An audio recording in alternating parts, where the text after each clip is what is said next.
Dia bercerita tentang Daud. Daud telah mati dan kuburnya ada di tengah-tengah kita sampai hari ini. Tetapi Daud adalah seorang nabi. Dan Daud tahu bahwa Elohim telah berjanji kepadanya dengan mengangkat sumpah bahwa Tuhan akan mendudukkan seorang dari keturunan Daud sendiri di atas tahtanya.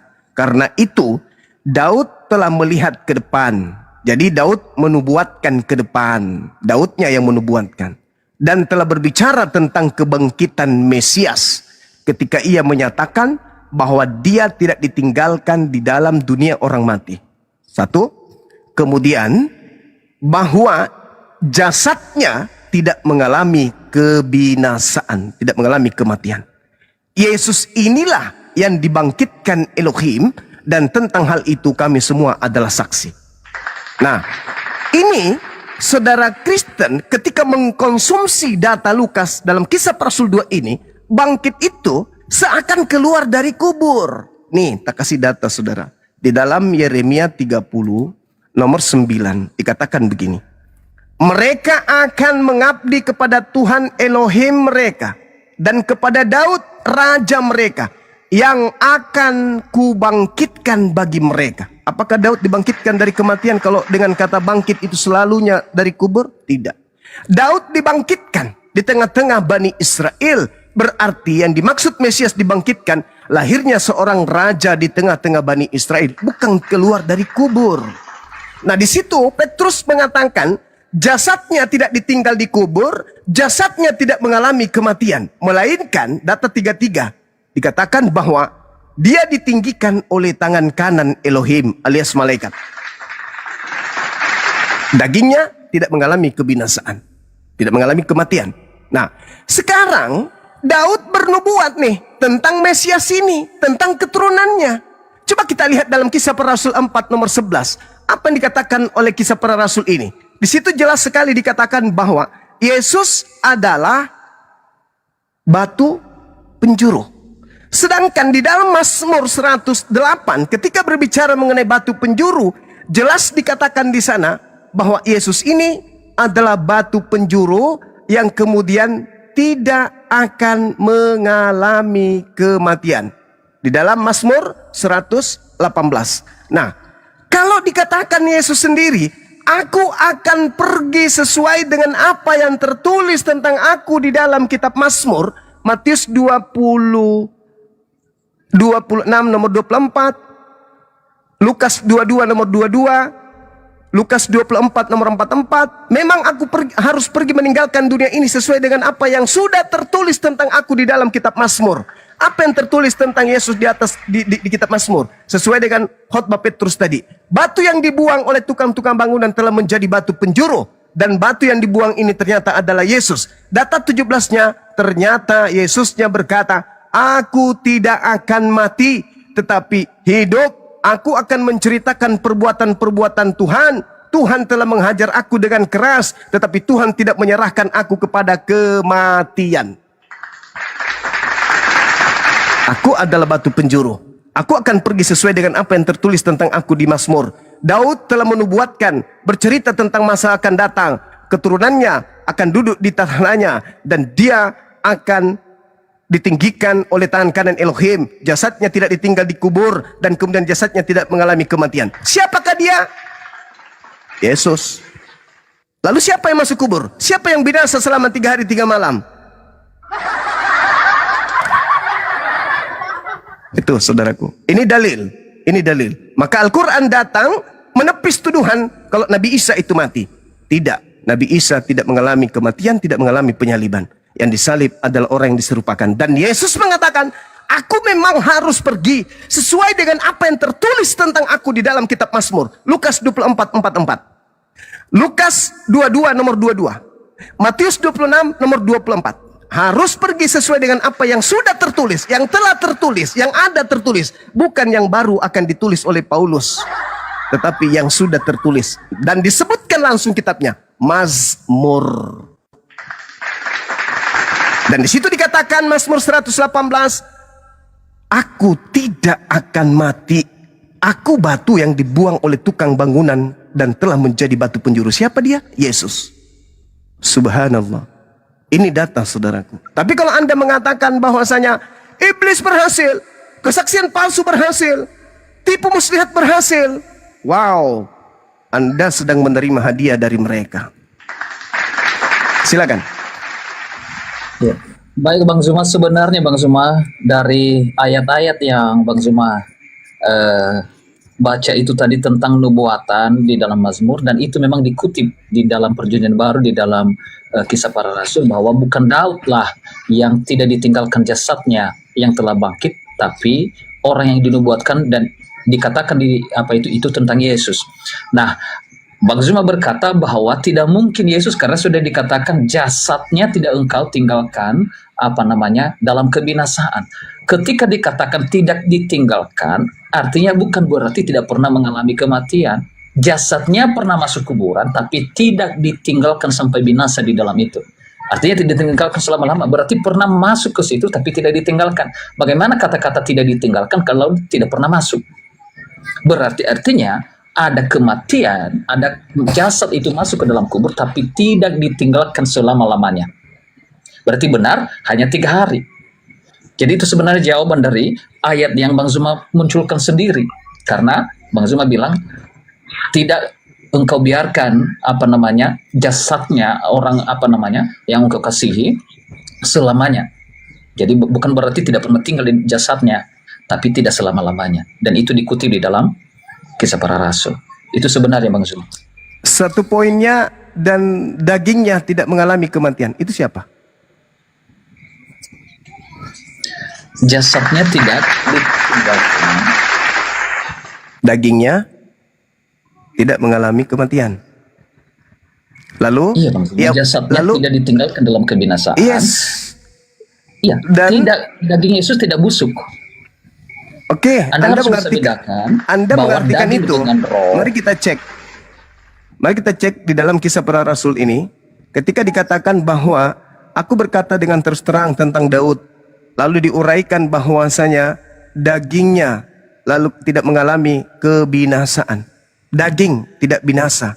Tidak binasa itu artinya tidak mati. Lihat coba di original teksnya.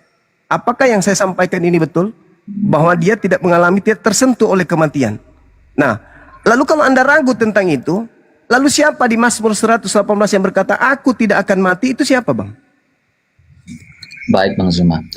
Makanya saya bilang tadi, daging dengan roh, manusia makanya kalau kita kembali kepada penciptaan Bang Zuma, daging itu adalah terbuat dari tanah liat. Dan tanah liat itu sebelum ada roh tidak bergerak. Jadi tubuh yang tidak bergerak, itu bukan berarti mati, karena sebelum diberikan masuk roh dari Allah, dihembuskan melalui hidung, tetap tubuh itu daging. Jadi daging Yesus tidak menjadi tanah liat, tidak binasa. Jadi betul itu, daging Yesus tidak pernah busuk.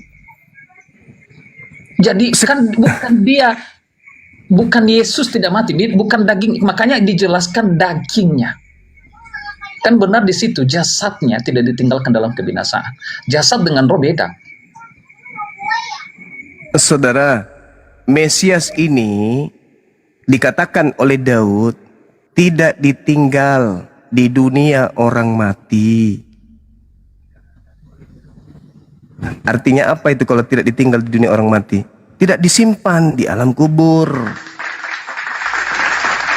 Dagingnya tidak mengalami kebinasaan. Dagingnya tidak binasa, berarti tidak pernah ditinggalkan oleh roh. Yang disebut binasa ketika berbicara mengenai manusia, pada saat roh meninggalkan jasad itu sudah binasa, itu mati namanya. Kemudian kalau Anda belum yakin juga, yang di Mazmur 118 ini menurut Yesus, aku tidak akan mati tetapi hidup dan aku akan menceritakan perbuatan Tuhan.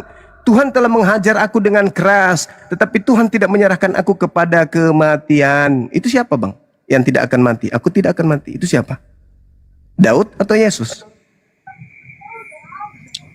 Iya, Yesus Bang. Makanya saya bilang tadi betul bahwa dagingnya tidak mengalami kebinasaan dan aku tidak akan mati Bang. Aku tidak akan betul. mati. Itu Daud atau Yesus?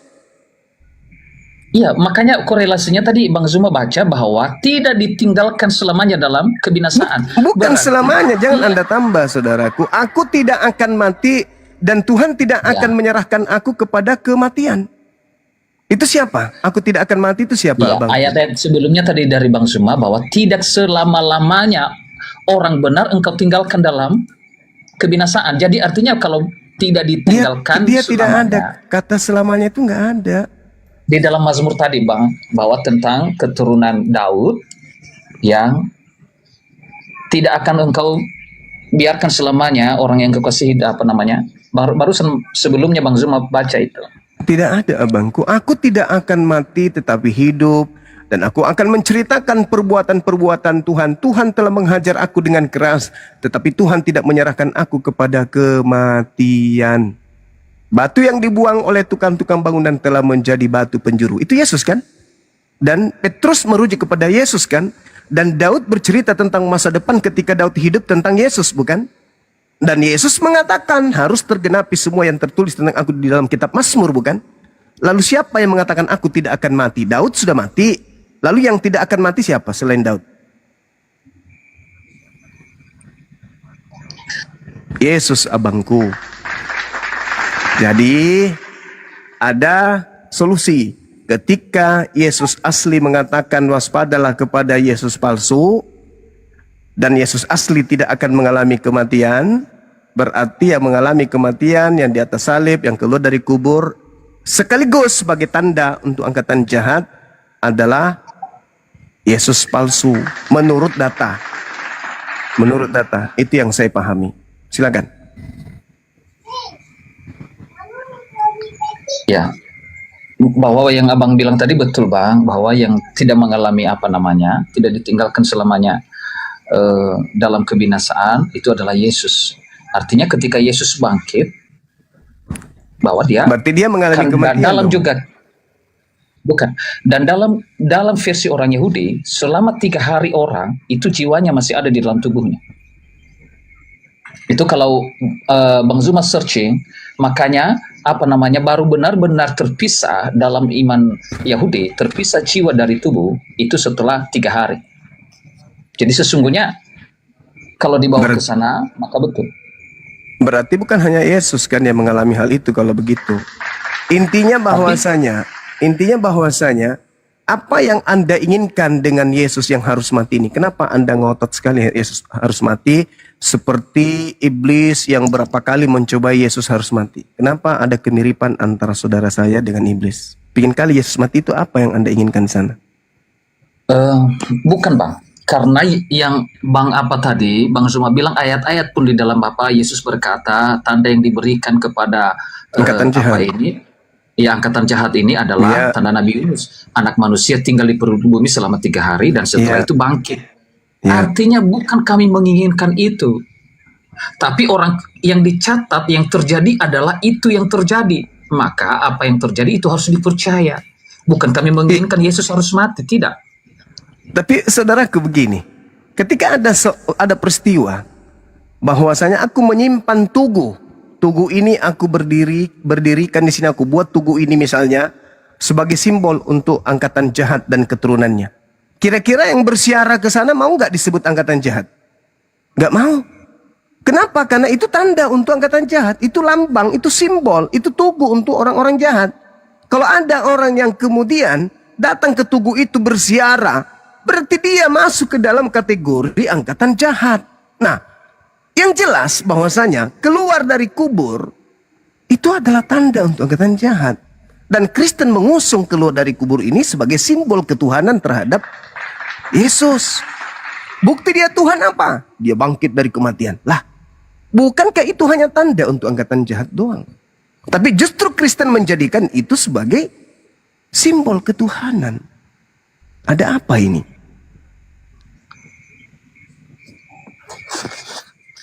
Ya, Bang Zuma harus bisa bedakan bahwa memang Yesus memberikan itu, bahwa kebangkitan itu adalah tanda kepada angkatan yang jahat yang tidak percaya. Tapi bukan berarti tandanya itu adalah jahat, tidak. Jadi Bukan berarti apa namanya itu Yesus bilang karena mereka tidak percaya, tapi bukan tandanya yang jahat. Saudaraku, tadi di dalam Yohanes 12:31 itu tanda jahat itu. Dunia saatnya sekarang juga, dunia dihakimi sekarang juga, penguasa dunia akan dilemparkan keluar. Itu tanda untuk penguasa dunia, iblis. Itu tanda jahat, Bang. Coba Anda baca lagi deh. Itu Yesus sendiri yang mengatakan, sekarang juga dunia dihakimi, sekarang juga penguasa dunia yaitu iblis dilemparkan keluar. Siapa yang dilemparkan keluar ini? Bukan cuma tanda jahat, tapi yang keluar ini juga adalah si jahat. Yesusnya kemudian mengatakan tidak mati. Daud tidak mati. Petrus tidak mati. Lalu Yesus mengatakan yang keluar dari kubur hari ketiga adalah tanda untuk angkatan jahat. Yesus mengatakan yang keluar adalah si jahat, yaitu penguasa dunia. Tapi kenapa Anda kemudian mengatakan itu adalah Yesus? Karena itu tadi telah disesatkan dengan memakai nama Yesus. Waspadalah kepada penyesat yang datang kepadamu dengan memakai namaku dan berkata, Akulah Kristus. Mereka akan menyesatkan banyak orang. Kalau saudaraku hari ini ngotot, itu Yesus, itu Yesus, itu Yesus, berarti Anda sudah jadi korban ini. Karena memang harus ada yang disesatkan dengan memakai nama Yesus. Padahal dalil, Bung, dalil. Dalil Yesus tidak akan mati, Daud tidak akan mati, Yesus, Petrus tidak akan mati, Yesus. Yang mati adalah tanda untuk angkatan jahat. Yang keluar dari kubur adalah si jahat. Lalu Anda hadir. Oh enggak, yang ini berarti Anda sudah masuk ke dalam lingkaran orang banyak yang disesatkan oleh Kristus palsu. Maaf, ini dalil. Saya masih bertanya nih, kalau bukan Anda, lalu mana orang banyak yang disesatkan dengan nama Yesus? Baik Bang Zuma. Bukan dengan nama Yesus, bahkan barusan Bang Zuma itu makanya apa namanya dalam membacanya yang mengaku-ngaku Kristus. Kristus itu dalam bahasa apanya sebenarnya adalah dalam bahasa apa namanya? Masihah, Al-Masihah kan. Jadi bukan nama Yesus, tapi mengaku Kristus yang diurapi. Jadi itu gelar. Mengaku sebagai Kristus yang diurapi. Jadi bukan memakai nama Yesus, mengaku-ngaku akulah Kristus. Jadi sebenarnya karena di bahasa Indonesia Kristus itu adalah artinya Masiah yang diurapi. Jadi yang mengaku-ngaku akulah yang diurapi datang dari Tuhan selain daripada Yesus itu, itulah yang dimaksud anti Kristus, anti Yesus. Itu sebenarnya. Jadi bukan mengaku akulah, kalau yang menyebut dia namanya Yesus bukan. Jelas di ayat yang Bang Zuma baca, mengaku aku Kristus. Kristus itu dalam bahasa apanya Masiah. Kristus itu yang diurapi. Jadi yang mengaku, yang diurapi itu gelar, bukan nama. Sekarang begini. Kalau kita berbicara mengenai Kristus, di situ kita masuk ke dalam data yang ada ya. Ketika kemudian dikatakan waspadalah kepada penyesat yang datang kepadamu memakai namaku. Sekarang ketika Yesus menasihati ke-11 muridnya, Yesus meminta mereka untuk waspada kepada orang yang datang kepada ke-11 ini mengaku-ngaku bertemu dengan Mesias. Apakah Paulus datang kepada ke-11 murid yang telah menerima nasihat setelahnya beberapa puluh tahun kemudian mengaku kepada mereka bertemu dengan Mesias? Itu dulu. Jadi apabila ada orang berkata ada Mesias di sini, ada Mesias di sana, ada Mesias di padang gurun, ada Mesias di dalam bilik, jangan kau percaya. Nah, dari ke-11 murid ini, detik, menit, jam, hari, minggu, bulan, tahun, bertemu dengan orang di luar mereka, namanya Paulus. Ketika bertemu, Paulus mengaku, hei murid-murid Yesus, ya paman, aku bertemu dengan Mesias lo di padang gurun ketika aku menuju ke Damsik. Nasihat Yesusnya percaya atau jangan percaya, Bang? Ya, baik. Bang Zuma, sebenarnya kita harus bedakan, tanpa Paulus Yesus bisa dipercaya bahwa dia adalah Mesias. hilangkan kitab Paulus. Tapi yang kalau Bang Zuma hanya mengakui tentang tulisan 11 rasul itu, 11 muridnya itu, Matius, Lukas, Markus, dan Yohanes itu adalah murid Yesus. Jadi tanpa Paulus pun kita bisa mengerti bahwa Yesus adalah Tuhan. Yesus adalah Mesias. Yesus adalah yang telah bangkit dari antara orang mati, disalib. Kan itu yang kita bicarakan dari tadi. Dia pernah disalib, dia pernah berkata-kata, aku akan bangkit. Tanpa kita tidak membaca pun, kita tidak membahas tentang kitab Paulus pun. Tidak ada yang kita baca pun satu pun dengan kitab Paulus. Jadi tanpa kitab Paulus pun, yang Bukan kita begitu. bicarakan sekarang, Bukan begitu, Bang. Di luar ke-11 murid yang datang ngaku-ngaku bertemu Mesias di gurun itu siapa? iya, itu sebabnya saya bilang sama Bang Zuma, katakan Paulus itu adalah Tidak membawa bisa. Yesus. Yang apa? Karena Kristen itu pengikut Paulus. Nggak Enggak. bisa, Bang. Loh, Bro, saya bisa. Gini bro, nggak bisa, Bang. Nggak bisa. kita harus jelaskan itu kepada Juma. Jangan kita buat berdalil seperti tadi. Jadi begini Juma, Iya. Mesias, Bang Lubis, itu, bentar dulu Bang Lubis. Bang Lubis Ya, apa gimana Tian? Tian mau istirahat dulu?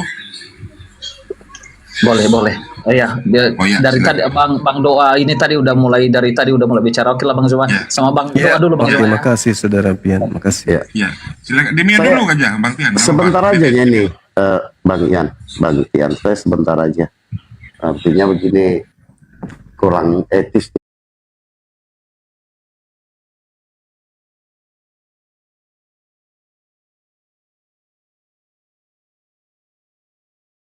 Mesias itu adalah orang yang diurapi.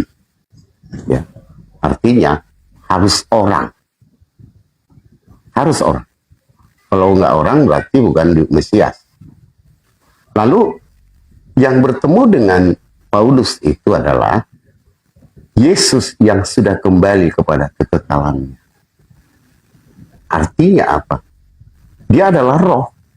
Makanya si Paulus ini tersungkur jatuh melihat terang yang begitu terang, ya, dia buta. Itu Yesus. Dalam konsepnya apa ya? Konteksnya dia sudah kembali kepada kekekalannya.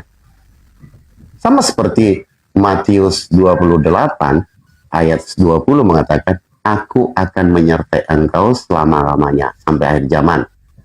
Yohanes 14 ayat 23, aku dan Bapa akan datang dan diam di dalamnya. Nah, jadi konteks Mesias kita harus tahu dulu. Mesias ini Yesus masih di dalam dunia, dia sebagai manusia. Karena dia yang diurapi. Nah, maksudnya di sini Mesias palsu adalah orang manusia yang mengaku telah diurapi Tuhan sebagai juru selamat. Gitu loh. Begitu Bang Juma. Oke, silakan Bang Tian. Silakan.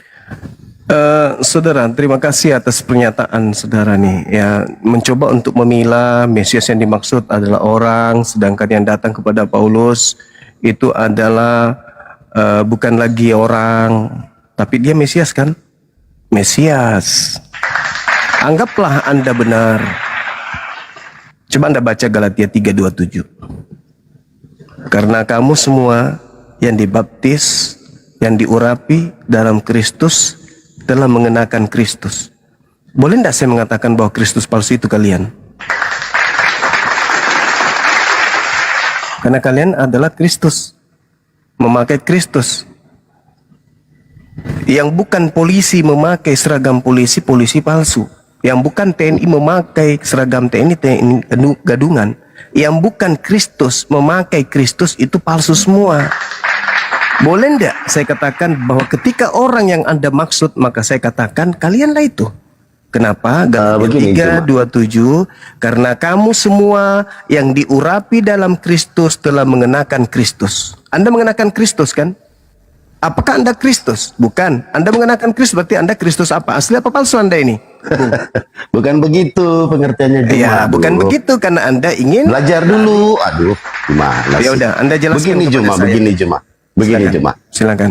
Mesias yang dimaksud itu Mesias Kristus itu pertama seperti apa yang sudah dinubuatkan di Yesaya 53. Lalu di Mazmur 22 Ya, itu mah dikatakan, asli kalau itu. Ini Dengar yang dulu, dimaksud dengar dulu. Mesias palsu. Lo kok lari yang Dengar, asli? kalau saya menjadi Mesias palsu kamu bilang, saya tidak pernah mengaku seperti apa yang tertulis di Yesaya 53 Galatia 3:27 dan Mazmur ini loh, 22. Bang. Bukan asli yang dicari, yang palsu yang dicari, Abang. Iya, Yang palsu Kristen ini. itu tidak pernah mengaku dirinya Galatia Yesus, 3, tetapi Galatia dia 3. diurapi di dalam nama Yesus gitu loh. Kenapa sekarang jadi Yesus? Tadi katanya bukan manusia. Tadi katanya manusia. Abang kan yang memilah tadi. Yang dimaksud Mesias di situ adalah manusia. Yang datang kepada Paulus bukan manusia. Ada 3 berarti kandidat. Bisa Tuhan, bisa iblis, bisa malaikat yang datang kepada Paulus itu. Nah sekarang Yesusnya mengatakan ada Kristus palsu. Kristus palsu. Kristus ini siapa sih sebenarnya? Yesus kan? Dengan kata lain ada Yesus palsu. Nah sekarang bagaimana Anda bisa membuktikan yang datang ke Paulus itu Yesus asli? Sementara Paulus sendiri mengatakan yang datang kepadaku bukan manusia. Sedangkan yang asli manusia. Dan Yesus mengatakan waspadalah kepada Kristus yang palsu. Yang datang kepada Paulus asli enggak? Mesias palsu. Mesias palsu itu jelas merujuk orang, manusia. Iya, sekarang Yesusnya ketika dia sudah bukan orang menurut pandangan saudara, dia Mesias atau bukan? Menurut yang tertulis, dia Kristus tetap karena dia bukan orang Ya lagi. sudah, berarti bisa saja yang datang itu berupa roh, berupa cahaya, berupa manusia. Karena Yesus yang asli yang adalah Mesias ternyata dia juga Mesias pada saat dia bukan lagi manusia. Kan aneh ada abangku ini. Beda Juma. Jadi Kok pisahkan beda? Mesias. Beda begini. Yesus kan sudah mati dan bangkit di hari ketiga. Lalu dia naik ke terus? surga. Ini persoalannya, kejadian si Paulus ini kan setelah Yesus naik ke surga. Nah, bagaimana Anda bisa membuktikan itu adalah Yesus anak Maria? Pertama, yang bisa kita buktikan adalah dalil-dalil kitab-kitab Paulus itu semua itu searah benang merahnya dengan Oke. Injil Matius, Lukas, dan Markus. Oke, sekarang Yesus Itu mengatakan. satu. Dua, Oke, Paulus Saya bantah. dengan Petrus satu pelayanan. saya bantah bang. Menurut Nah, Yesus satu tanda pelayanan. kedatangan kalau Yesus yang asli datang apa? Tanda Yesus, maksudnya tanda yang kedua kah atau yang ketiga? Kita harus Lah, tahan kalau- dulu. Nah, apa yang kedua apa yang pertama? Yesus ditanya apa tanda kedatanganmu oleh muridnya. Kenapa Anda Yang mana nih? Yang mana nih? Kedatangan kedua atau Oh, yang kedatangan? mana? Ya, yang mana nih? Emang Yang Yesus mana? datang berapa kali bang ke bumi? Jadi begini. Inilah dalilnya Yesus itu Tuhan, Juma. Lah, Ini dalilnya. tidak ada Yesus manusia itu Tuhan abangku nggak Jadi ada. sama seperti Bisa jadi cahaya yang di Anda api yang Tuhan. dilihat Musa, Yang begitu justru juga yang dilihat oleh Paulus. Justru yang begitu. Tuhan ini saudaraku, justru Yesus yang Tuhan inilah yang kemudian harus kita hati-hati. Sejak kapan Yesus yang Jadi Tuhan apa ini yang sudah- dilihat Musa, peristiwa penglihatan Musa tentang Tuhan, Kenapa lari? sama seperti penglihatan yang dilihatkan oleh Paulus. Gitu loh. Aduh, sekarang Yesusnya ditanya muridnya yang asli, guru apa tanda kedatanganmu? Sekarang tanda itu ada nggak ketika dia datang kepada Paulus ngaku Yesus? Tanda kedatangan yang mana nih, Juma? Kok dah? Masolang Akhir zamankah untuk menghakimi? Dia kan datang sebagai anak manusia. Tetapi ketika kedatangan pertemuan Paulus dengan Yesus, Ya, di mana dia Yesus dalam mengat- wujud di mana keilahiannya. di mana Yesus mengatakan Keilahiannya, Juma. Jadi harus kamu bisa pisahkan itu.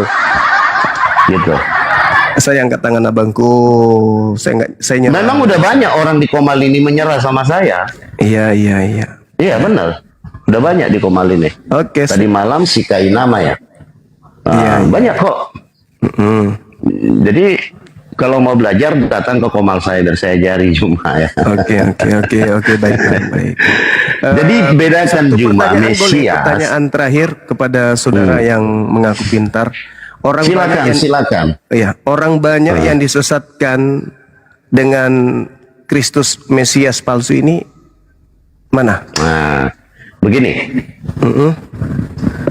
Yesus itu atau Isa Al-Masih Ya, itu Kenapa juga lari ke informasi. sana? Kenapa ke situ? Loh, Mulai, saya harus katakan yang sebenarnya kan. mulai. Yesus yang mana nih? Yang lahir di bawah pohon kurma kan? Ini kan banyak yang palsu nih, gini nih.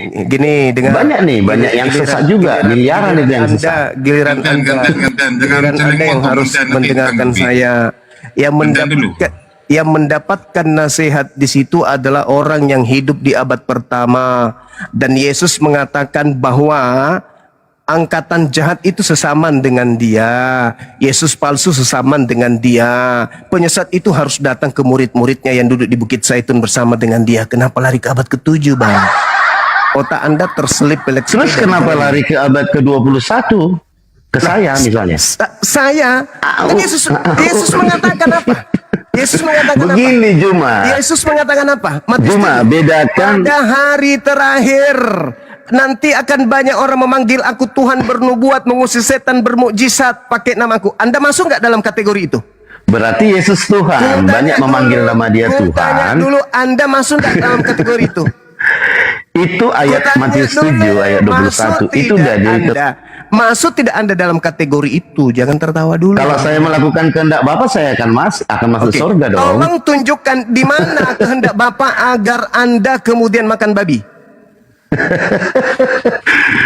Jadi Markus 7 itu semua makanan bisa boleh Kehendak dimakan. Bapak, kehendak Hukum Bapak, haram kehendak itu Markus. hanya diberlakukan ketika Saudaraku, kita menyembah Tuhan kehendak dengan Bapak, mempersembahkan darah dan daging hewan. Saudara, kehendak Gitu loh. Bapak, kehendak Bapak itu Kehendak Bapak itu ya supaya Tuhan Yesus itu menjadi Tuhan. Seperti apa yang tertulis di Ini Kitab Para Rasul. berbicara mengenai babi. Di mana Markus 7 kalau masalah makanan mah Markus 7. kehendak Bapak, saudara, bukan kehendak Markus. Markus 7 Yesus yang mengatakan gitu loh. Bang Zuma Saya tadi ulang bertanya yang lagi, datang kepada kalau Anda Paulus. mengatakan kehendak Bapak, tolong hargai pertanyaan saya. Di mana Bapak berkehendak agar Anda makan babi? Bang Zuma, sebenarnya dikelirkan dulu tadi yang datang kepada, mungkin itu tadi harus clear satu-satu. Ya, Yang datang kepada Paulus, apakah yang datang Yesus kepada Paulus, yang apakah benar itu atau yang Yesus? Yesus palsu? Oke. Jadi harus Silakan dikelirkan. Saudara Pian. Ya, silakan Ya, Saudara Pian. sebenarnya makanya saya jawaban dan Bang Zuma bilang tadi berarti sekarang adalah yang disesatkan itu adalah orang Kristen. Tapi saya mau beritahu sama Bang Zuma. Kalau bukan kandidatnya yang lain siapa, Bang? Ya, makanya itu orang Kristen itu Bang Zuma pertama sekali menyebut diri di Antiokhia dan itu bukan murid Paulus. Lalu murid Berarti siapa? yang menyebut diri Itu murid mereka siapa, Bang? Kristen, Murid siapa? itu diajarin oleh Barnabas dan yang dikirim dari Rasul. Saudara, gini aja deh.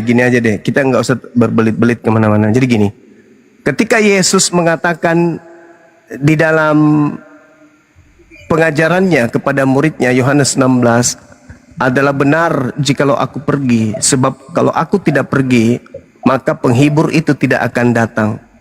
Aku harus pergi karena akan datang seorang penolong lain. Nah, menurut Yesus, dia pergi, siapa yang datang? Ya, Roh Kudus penghibur, Roh penghibur. Yang datang kepada Paulus siapa? Iya, Yesus dia mengatakan Di mana Yesus mengatakan aku memang harus pergi supaya aku datang?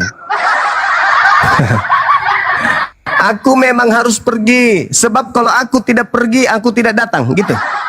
Yohanes 14 ayat 23 Juma. Aku Coba baca memang Yohanes harus pergi. Enggak, Yohanes 14 ayat 23 baca dulu Juma. Harus pergi Bang sebab Lubis, kalau suaranya aku dikecilin, Bang tidak Lubis. pergi Suara Bang Zuma kecil.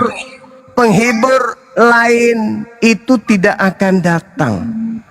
Sekarang yang datang kepada Paulus penghibur lain atau Yesus? ya. Baik Bang Zuma. Iya. Bang Zuma harus bisa telaah perkataan Bang Zuma ketika Yesus bilang kalau aku tidak pergi kepada Bapa penghibur itu tidak akan datang. Apakah Iya. Yesus berkata kalau aku sudah pergi kepada Bapa dan tidak pernah lagi menampakkan diri kepada Bapa, apakah itu maksudnya? Oh, bukan, yang datang Oh. setelah aku bukan aku. Ayo. Enggak, Yesus bilang kalau aku tidak pergi kepada Bapa, penghibur itu tidak datang. Tapi bukan berarti Yesus tidak bisa datang lagi. Itu dua hal yang berbeda. Oh, tidak bisa. Anda jangan menambahkan dalil. Dia mengatakan sendiri loh, bahwasanya yang datang setelah dia itu ada dua. Sebelum dia datang yang asli. Yang pertama adalah Yesus palsu. Yang kedua adalah roh kebenaran. Atau seorang penghibur lain. Pertanyaan saya, yang datang kepada Paulus ini seorang penolong lain atau Yesus? Tuhan langsung, Tuhan Yesus. Nah, itu apalagi Tuhan. Coba. Tuhan Yesus ya. Kan Apalagi dia, Yesus tuh. dia kan dengar ditulis dulu, tuh. dengar dulu. Aku Tuhan. Aku katanya. memang harus pergi. Sebab kalau aku tidak pergi, penolong lain itu tidak akan datang. Ya Roh Kudus ya. Nah, sekarang yang datang kepada Paulus siapa? Tuhan sendiri. Langsung Yohanes Lalu di 14 mana ayat 3, Yesus Bang mengatakan Juma. bahwa aku akan datang? Di mana? Ada Bang Yohanes Juma. 14 ayat 23. Sebentar Bang Coba Pian. Anda baca nomor 27-nya. Yohanes 14 ayat 23. Iya, coba Anda Dan baca nomor apabila aku 27-nya. telah pergi Supaya ke Anda situ tahu dan telah maksudnya apa menyediakan itu. tempat bagimu, Itu aku ucapan akan Yesus datang kepada Bani kembali. Israel, Bung. Bukan ucapan untuk Anda.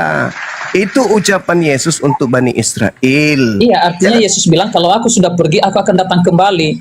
Tapi Kepada Yesus siapa dia bilang, kalau datang? aku Kepada tidak siapa pergi, dia datang? Kepada siapa? Ya kepada siapa pun Kepada Bang siapa? Juma, kepada Waduh, murid-muridnya jangan dia Anda berkata pada merusak saat itu. tatanan ajaran Yesus. Juma, gimana sih kamu penafsirannya? Jangan. Juma kamu gimana? Coba gini. Saya baca dulu Yohanes. Jangan Bang Anda Lubis, kemudian suaranya dari melebarkan, kecil dulu, Bang Lubis. menambah-nambahkan ucapan Yesus. Jangan, Bung. Itu ucapan Yesus kepada kaumnya Bani Israel, bukan kepada Anda, bukan kepada saya. Bukan kepada Paulus. Justru Paulus ini yang harus kemudian diwanti-wanti. Ingat ya. Paulus, Juma, dengar dulu. kau saudara. harus pisahkan kemana? Ah, Bang Lubis, kamu tuh suaranya omong dari kosong, kecil, kamu Bang Lubis. omong kosong. Kau cuman penyesat. Volumenya dia kepada kecil. Yesusnya berpesan kepada ke-11 muridnya, kalau ada orang berkata ada Mesias di sini, ada Mesias di sana, jangan kau percaya.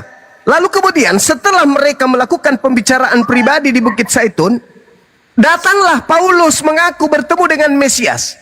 Nasihat Yesus kepada ke-11 muridnya, percaya atau jangan percaya? Baik Bang Itu Zuma. bukan Mesias sebagai manusia. Bung, kalau Anda hanya ingin menyesatkan, bukan di sini tempatnya. Begini, Juma, kamu yang menyesatkan. Mesias itu jelas manusia yang diurapi. Astaga. Di Bedakan. mana Yesus mengatakan itu harus membedakan? Ini Loh, yang harus Mesias. dibedakan itu. Begini Juma. Mesias itu apa artinya? Anda di bawah. Bentar, Anda di bentar. bawah. Kalah kamu kan? Anda di bawah. Kalah. Anda di Suara bawah. sampean itu Anda terlalu ke besar, neraka. kalau kecil Biasa tadi. ke gereja colok pantat pendeta, jilat tangan kau. Tidak ada tempat untuk penyesat di sini. Ke-11 murid Yesus duduk di Bukit Zaitun. Paham itu? Ke-11 murid Yesus duduk di Bukit Zaitun, mendapatkan nasihat dari gurunya. Apa kata Yesus? Kalau ada orang datang kepadamu mengaku bertemu dengan Mesias, jangan kau percaya. Paulus datang mengaku bertemu siapa? Mesias kan? Menurut Yesus, percaya atau jangan percaya? Juma, yang datang sama Paulus itu orang atau cahaya? Saya ulang samamu, bukan dia katakan orang atau cahaya. Saudaraku, jangan memperbodoh diri. Anda turun kalau Anda memperbodoh diri. Saya tidak mau berdiskusi dengan orang bodoh. Yesus tidak mengatakan kalau ada orang bertemu dengan orang, ada orang bertemu dengan cahaya. Tidak. Kalau ada orang berkata ada Mesias, bukan cahaya ada atau orang. Tolong jangan Anda menggiring sesuatu yang Yesus sendiri tidak pernah ucapkan. Jangan. Apabila ada orang berkata ada Mesias di padang gurun, ada Mesias dalam bilik, percaya atau jangan percaya? Jangan percaya. Ketika kemudian beberapa tahun setelahnya, Paulus datang mengaku bertemu dengan Mesias ketika dia ke Damsik. Apa nasihat Yesusnya? Percaya atau jangan percaya? Dibuktikan dulu betul nggak dia Mesias. Kok begitu bahasanya? Kok begitu bahasanya? Kenapa Jadi bisa kau nantang Yesus? Seakan-akan kau mengatakan kepada Yesus, dibuktikan dulu Yesus. Kita buktikan dulu apanya ini. Sabar dulu. Yesusnya mengatakan percaya atau jangan percaya. Yesus atau iblis kan perlu pembuktian. Nah sekarang Yesus mengatakan ada perlu pembuktian nggak?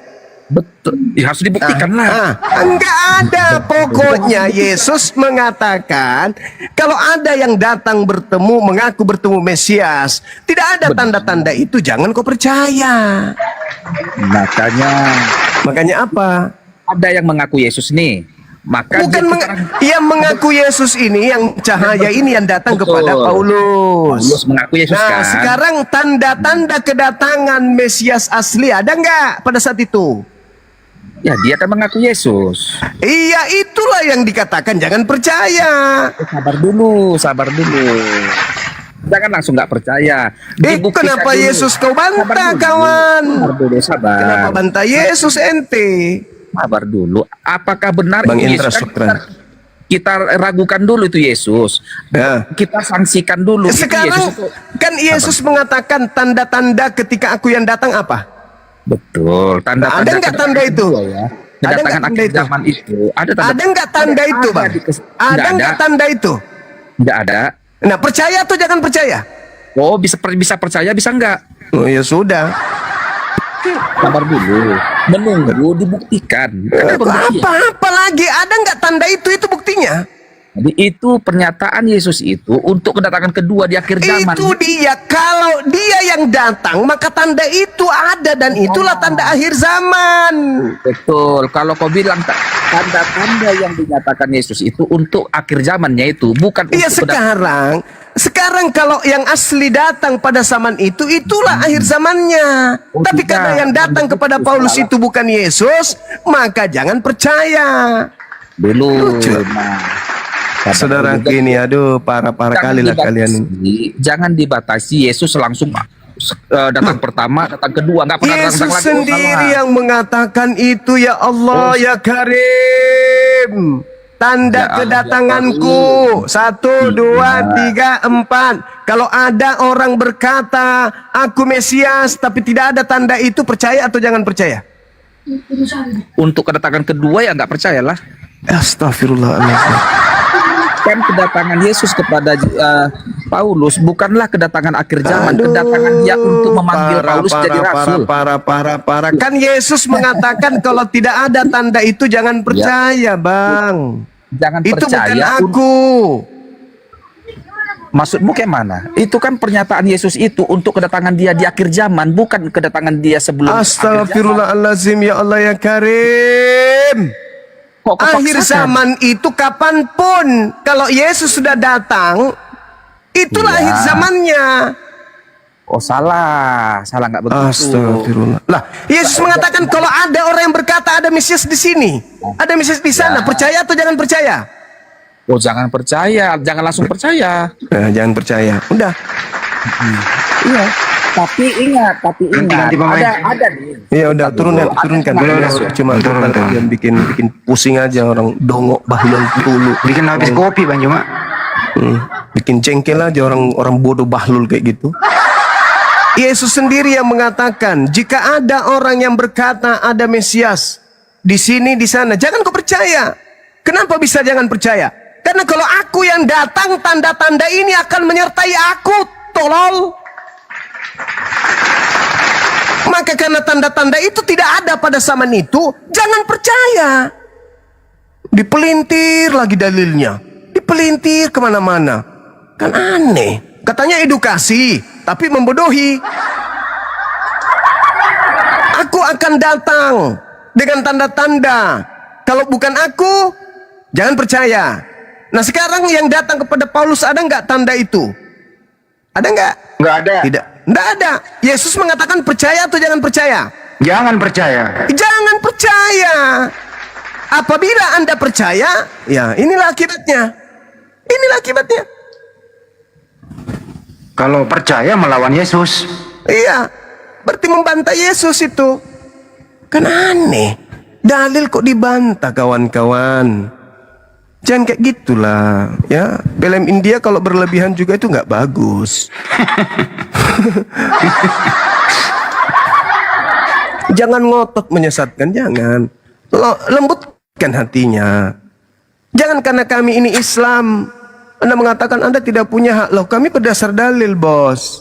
Kami tidak mengada-ngada. Apa sih keuntungan kami? Nggak ada. Toh kami nggak percaya kepada Paulus. Toh kami juga tidak percaya kepada pemberitaan Yesus kok. Kami ini Muslim. Kami ini pengikut Nabi Muhammad. Cuman, marilah kita memberikan edukasi. Jangan ngotot kepada sesuatu yang membantah Bible. 11 murid di Bukit Zaitun berbicara mengenai kepribadian masalah hal-hal prinsip dalam iman mereka kepada Yesus. Mereka bertanya, "Guru, apa tanda kedatanganmu dan apa tanda akhir zaman?" Nah, itu include tanda akhir zaman adalah aku datang. Karena kenapa tanda akhir zaman itu aku datang? Karena pada saat aku datang, tanda-tanda kiamat itu ada bersama aku. Jadi kalau ada yang mengaku aku tapi tidak ada tanda akhir zaman dia bawa, itu bukan aku, jangan kau percaya. Makanya Al-Quran dalam surah As-Zukhruf ayat 61, Allah subhanahu wa ta'ala menjelaskan kepada kami umat Islam, kedatangan Nabi Isa adalah pertanda akan datangnya hari kiamat.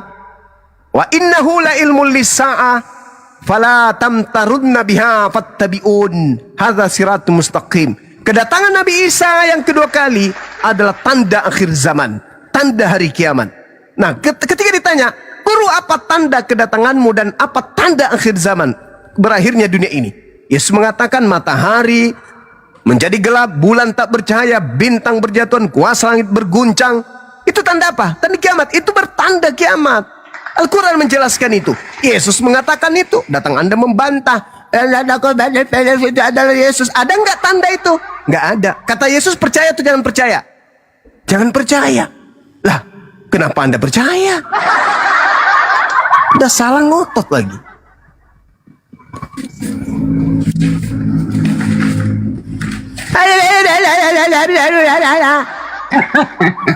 Udah jelas-jelas kok dinasehatin muridnya di situ. Jangan ente percaya. Sekarang begini analoginya. Saya, Bunda Rahma, Bang Handi, Bang Baal, Bang Pian, Bang Indra, Bang Arif duduk di atas Bukit Zaitun, bertemu dengan Yesus. Bertanyalah kemudian Bunda Rahma kepada Yesus, "Tuan, apa tanda kedatangan Tuhan dan apa tanda akhir zaman, wahai Tuhan Yesus yang mulia?" Yesus mengatakan, "Tanda kedatanganku satu, aku akan nampak di tengah langit. Seluruh manusia akan melihatku, seluruh manusia akan meratap. Matahari menjadi gelap, Bunda Rahma. Bulan tak bercahaya, Bunda Rahma. Bintang-bintang akan berjatuhan, Bunda Rahma. Kuasa langit akan berguncang, Bunda Rahma." Oh, itu tanda kedatanganmu. Dan itu tanda akhir zaman kah? Ya. Jadi kalau ada orang yang mengaku Bunda Rahma bertemu dengan aku, jangan kau percaya. Kalau tidak ada tandaku yang kusebutkan tadi, jangan kau percaya. Kemudian Bunda Rahma ke pasar, Bang Handi ke kantor, Bang Baal kemudian ke kantor, semuanya berpencar. Tiba datang orang yang tidak duduk bersama dengan Yesus di Bukit Zaitun itu. Yang ada cuma Bang Arif, Bang Indra, Bang Yosua, Bunda Rahma, Bang Baal, Bang Handi, Bang Pian. Cuman itu doang. Dinasehati, kalau ada orang yang datang kepada kalian berkata bertemu dengan Mesias di padang gurun dalam bilik, jangan kau percaya. 1 bulan, 3 bulan, 1 tahun kemudian datanglah orang di luar daripada kami yang berkumpul dengan Yesus. Itu datang, bom-bom datang. "Hei, Bunda Rahma." "Ya, Paman, aku bertemu dengan Yesus di Papua loh." Nah, kami yang mendapatkan nasihat ini percaya nggak kepada bom-bom yang Tidak. mengaku bertemu Yesus? Ada nggak? Bunda Rahma bertanya ke bom-bom, "Oh, masa sih? Iya, tapi kok nggak kiamat? Kok bulan tidak jadi gelap, matahari kok nggak jadi gelap, bintang-bintang kok nggak berjatuhan, kuasa langit kok nggak berguncang?" Ah, jangan percaya. Itu bukan Yesus. Karena Yesus memberikan tanda dan akhir zaman kepada kami. Yang datang kepadamu bom-bom pasti bukan Yesus. Karena Yesus sendiri mengatakan, ketika aku tanya, "Apa tanda kedatanganmu dan tanda akhir zaman?" Yesus menjelaskan A, B, C, D, E. Apa yang kamu temukan ketika kamu bertemu dengan Yesus? Nggak ada. Cuman cuacanya dingin, dia datang dengan rambut panjang, wajahnya bercahaya. Kata Yesus, percaya apa nggak percaya? Jangan percaya. Jangan percaya. Itulah yang terjadi terhadap Paulus. Makanya Paulus ketika nggak dipercaya di tanah Yudea, lari dia ke Athena dan Roma. Karena Yesus sudah menasihatkan murid-muridnya, jangan percaya kepada orang yang mengaku bertemu aku, tetapi tidak ada tanda-tanda akhir zamannya. Karena kalau aku yang datang, berarti aku dibarengi dengan tanda akhir zaman. Bang Zuma, boleh saya respon sedikit Bang Zuma? Iya, silakan saudaraku. Tapi jangan ngeyel, silakan. Enggak ngeyel, memang betul Iya, yang Bang Zuma bilang. Dalam yang sebenarnya Bang Zuma aja yang kurang apa. Yesus datang tentang hari zaman, tentang zaman akhir zaman, itu berarti disertai dengan kilat sambung menyambung, pokoknya dengan malaikat-malaikatnya. Tapi di Yohanes pasal 14 Yesus bilang, aku tidak akan meninggalkan engkau, aku kembali kepadamu. Jadi ada dua, Yesus bilang aku tidak meninggalkan engkau, tapi ada juga tentang akhir zaman, kedatangannya tentang akhir zaman disertai dengan tanda-tanda. Jadi ada, kalau mau saya katakan sama Bang Zuma, di Yohanes itu bilang, aku pergi dan tidak meninggalkan engkau, kembali lagi kepadamu. Tetapi Yesus bilang juga tentang akhir zaman, kedatanganku. Kalau akhir zaman itu disertai. Jadi ada beda dua hal. Iya bang. Sekarang yang diminta di sana kan bukan kepada siapa. Ketika Yesus mengatakan, aku akan pergi ke rumah Bapa dan akan datang lagi untuk menemui kalian. Itu kan Thomas, itu kan Filipus, itu kan Andreas, itu kan Kepas, bukan Paulus. Tolonglah jujur membaca dalil. Aku akan pergi kepada Bapa. Apa yang kau minta dalam namaku akan aku kabulkan dalam nama Bapa. Itu ucapan Yesus kepada murid-muridnya, bukan kepada kita. Kepada muridnya, man ansari ilallah, nahnu ansarullah. Itu yang dijelaskan dalam Al-Quran juga, bahwa murid-muridnya Nabi Isa alaihissalam jelas itu mendapatkan predikat spesial, kredit plus daripada orang-orang Yahudi yang membantah dia. Nahnu ansarullah, kata mereka, kami akan menolongmu, kami akan membantumu. Itu, tetapi yang membencinya, tak ada kemudian Yesus ke sana menyediakan tempat di surga untuk yang membencinya. Apalagi yang menganiaya muridnya, nggak ada. Jadi ketika Yesus itu datang, ada dua hal penafsiran. Yang datang itu ajarannya, yang dibawa oleh seorang penolong lain. Karena di data Yohanes 14 yang Anda bawa, jikalau kamu mengasihi aku, kamu akan menuruti segala perintahku. Aku akan minta kepada Bapa, dan Bapa akan memberikan kepadamu seorang penolong lain, supaya penolong lain ini menyertai kamu selama-lamanya. Itu. Dan ketika ia datang, dia akan memuliakan aku. Sekarang siapa yang memuliakan Yesus antara kita, Bian dengan saya? Yang memuliakan siapa? Saya, abangku. Kamu itu berasal dari agama yang memfitnah dia. Mati disalib karena tipu muslihat.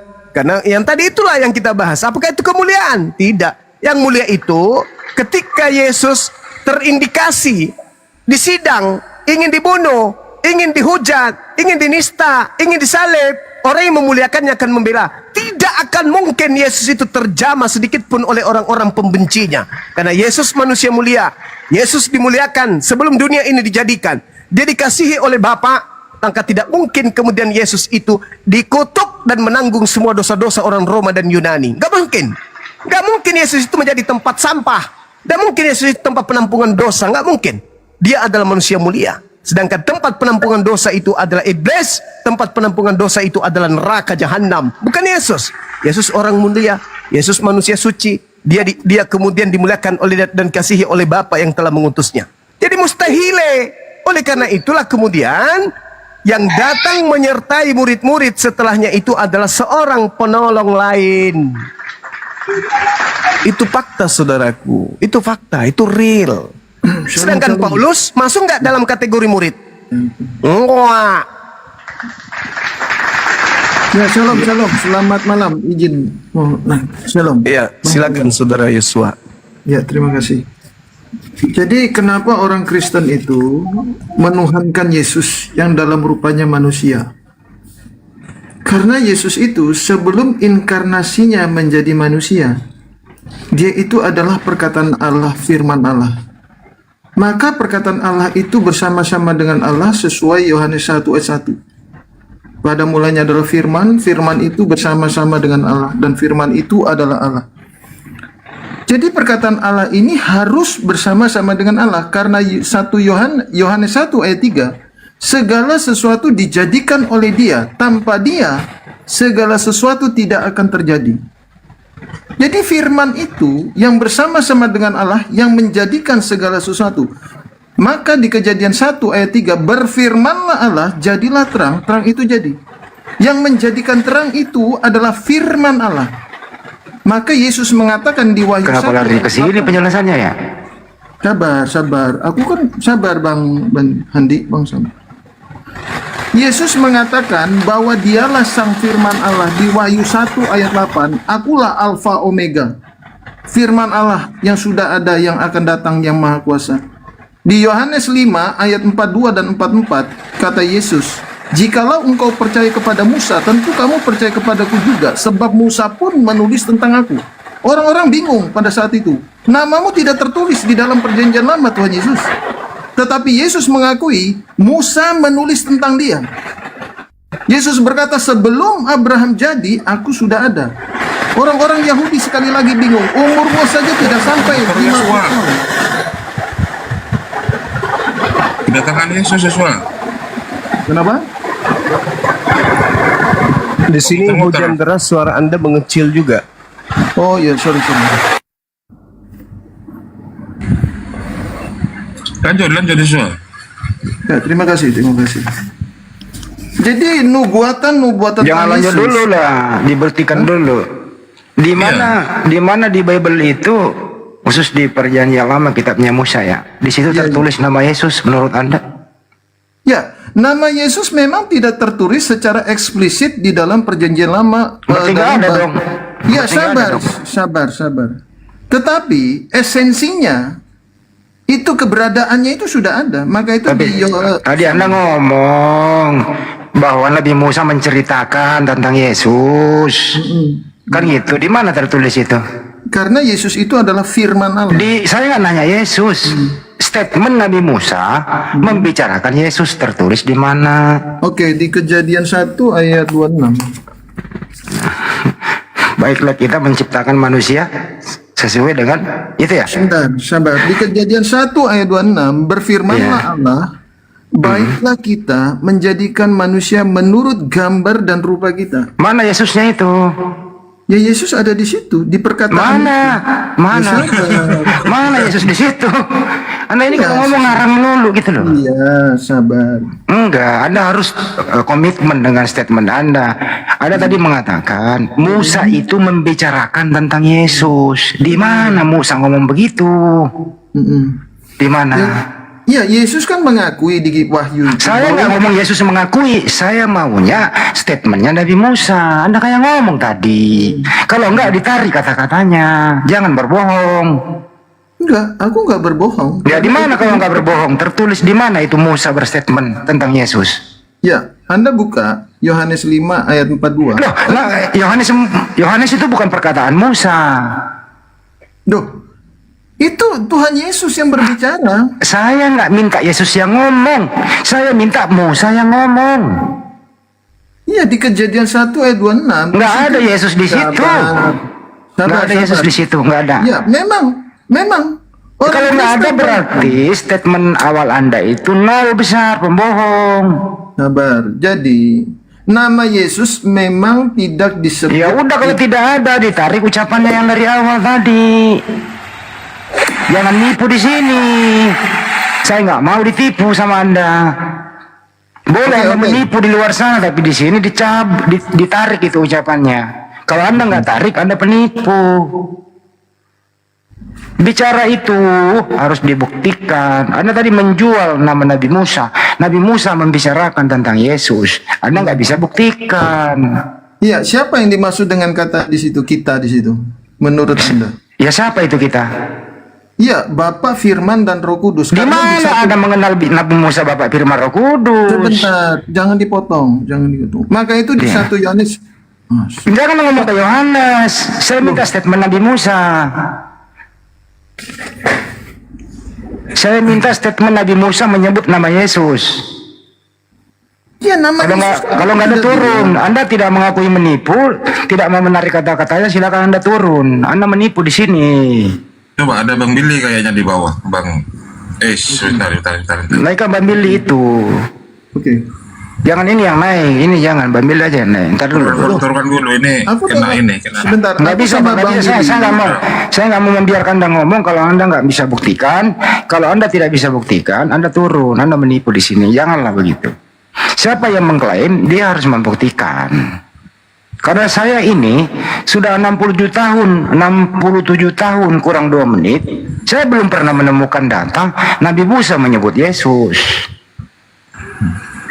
Bang Billy, Bang Handi, Tadi lo Patian. Saya ngomong oke, Bang oke. Billy dulu yang punya kita. Bang Billy, pernah nggak Nabi Musa menyebut Yesus? Waduh, nggak ada, apalagi pakai Bereshit 126 itu nggak ada. Di situ audiensnya ialah para malaikat atau dewan musyawarah ilahi. Itu bukan 3, di situ lebih dari 3. Oke, makasih Bang Billy. Apa Bang Tian, mau Anda membetulkan teman Anda atau Anda mau meluruskan? Silakan. Ya, atau Yesua naik lagi. Ya, kalau di Yohanes bilang, Yesus bilang, Musa telah menulis tentang aku, bukan Yesus bilang, Musa telah menulis tentang Yesus, bukan. Jadi harus dibedakan, Musa menulis tentang aku, bukan tentang nama Yesus. Aku itu siapa? Jadi- Aku itu siapa? Ya pribadi Yesus, makanya saya harus bisa Enggak, dibedakan. dulu dengerin dulu. Musa telah menulis tentang aku. Musa menulis aku itu siapa? Iya, di situ pribadinya Yesus. Ya di mana tertulis Nabi Musa pernah menulis Yesus? Makanya saya bilang, Bang Handi Seleb harus bisa dibedakan. Yesus tidak bilang, Musa telah menulis tentang Yesus. Berarti harus ada nama Yesus di sana. Ya aku itu siapa? Iya, akunya di situ Yesus. Makanya perkataan Oke. Yesus. Di mana Nabi Musa menyebut aku adalah Yesus? Nabi Musa menyebut aku itu adalah Yesus. Di mana itu?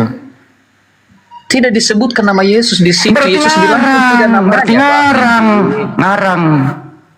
Bukan Bang Hedi. Makanya saya bilang perkataan Yesus, Musa menulis tentang aku, bukan tentang nama Yesus. Aku itu Jadi- siapa? Aku itu siapa? Iya, akunya di situ Yesus. Ya di mana Nabi Tapi Musa bukan menulis berarti- tentang itu? Di mana Nabi Musa menulis tentang itu? Iya, Musa menulis tentang cerita tentang perbuatan-perbuatan yang dilakukan oleh Yesus, tapi bukan tentang nama. Di mana? Di Kan mana Bang Handi Seleb tertulis ada Nabi nama Musa? Yesus? Di mana tertulis Nabi Musa menulis itu? Jangan begitu dong. Musa nggak ada hubungannya dengan Yesus. Zaman Musa nggak ada Yesus. Yesus lahiran tahun Masehi. Nggak boleh begitu, Bang. Tapi teman-teman sabar. Yesus Diam dulu itu- kau Yosua, diam dulu kau.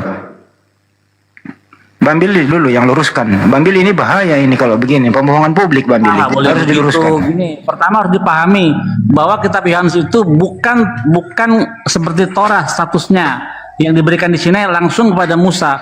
Kitab itu ditulis bukan oleh Yesus tapi oleh siapa? Tahun berapa? 110 baru ada ayat surat Yohanes, kitab Yohanes, Injil Yohanes itu 110. Jadi kurang lebih berapa abad tuh dari zaman Yesus mati, ya kan? Kira kurang lebih setengah abad baru nongol kitab Yohanes. Nah, jangan begitulah, nggak boleh. Kalau ada tentang Yesus, di mana tunjukin Yesusnya di dalam Tanakh, di dalam Torah? Nggak ada. Nggak boleh begitu. Coba fokus ke kejadian 126 dulu Bang Billy. Itu kita itu Ya. Elohim sedang berkomunikasi dengan malaikat kan? Naase Adam, Betselmenu Kimotenu. Kenapa nggak bara Adam? Nase Adam. Misalnya saya mau buat kopi, saya nggak bahkan bilang saya ingin menciptakan kopi, tapi saya ingin membuat kopi. Nase Adam, marilah kita membuat manusia. Di situ siapa audiensnya? Kalau kita lihat kitab Kejadian, audiensnya adalah malaikat. Oke, makanya kita mengenal di dalam Tanakh itu ada kalau dalam Alkitab disebut dewan ilahi, dewan sidang ilahi. Siapa anggotanya? Yaitu para malaikat. Jadi ketika dia nanti menciptakan sendiri, ayat 27 baru dibilang Elohim bara'oto, dia menciptakan dengan sendiri, tidak membuat. Beda ya antara make dan create dalam bahasa Inggrisnya. Jadi di situ audiensnya adalah para malaikat, bukan Tritunggal. Nggak ada Tritunggal di dalam seluruh kitab para nabi Israel. Lanjut. Ya, ini area publik. Boleh mungkin Anda membahas itu di gereja, nggak ada. Pasti mereka terlena. Oh, bener juga ya. Tapi di sini area publik. Ya, nggak boleh kayak gitu. Boleh Anda berpendapat begitu, tapi dipilah-pilah Anda posisi di mana sekarang. Ini area publik, banyak yang monitor. Jadi siapa yang berstatement dia harus membuktikan.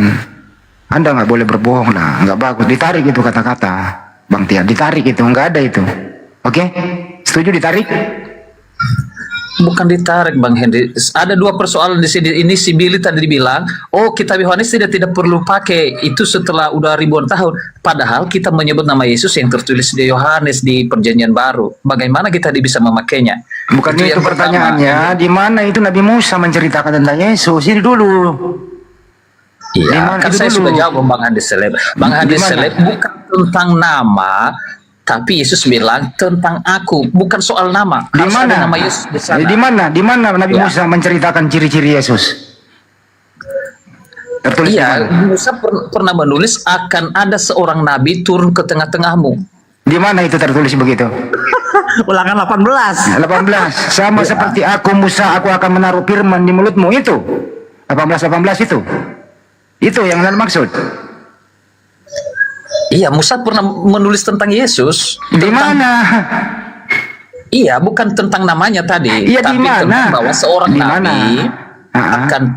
akan ada di tengah-tengahmu, akan datang ke tengah-tengahmu di antara saudaramu. Dan itu Yesus yang Yesus klaim, Musa telah menulis tentang aku di Oke, Yohanes. gue ikutin nih. Berarti Yesus Nabi, bukan Tuhan. Ya, dalam kekristenan Yesus nabi, imam, dan firman Allah, penyelamat. Jadi Saya nggak nanya itu. Yesus Nabi apa Tuhan? iya, Kau Bang percaya Andi, Musa kan? Gue ikutin nih. Gue kasih kelonggaran. Kau percaya Musa kan? Habis itu ada Nabi nanti di tengah-tengah. Jadi Yesus Nabi, bukan Tuhan gitu. kan saya sudah bilang sama Bang Andi Seleb, dia nabi, dia almasih. Jadi Enggak, pertanyaan saya menurut Musa Yesus Nabi atau Tuhan? Gue beri kelonggaran. iya, Bang Handi Seleb, saya sudah bilang bahwa Yesus Apa? itu juga nabi.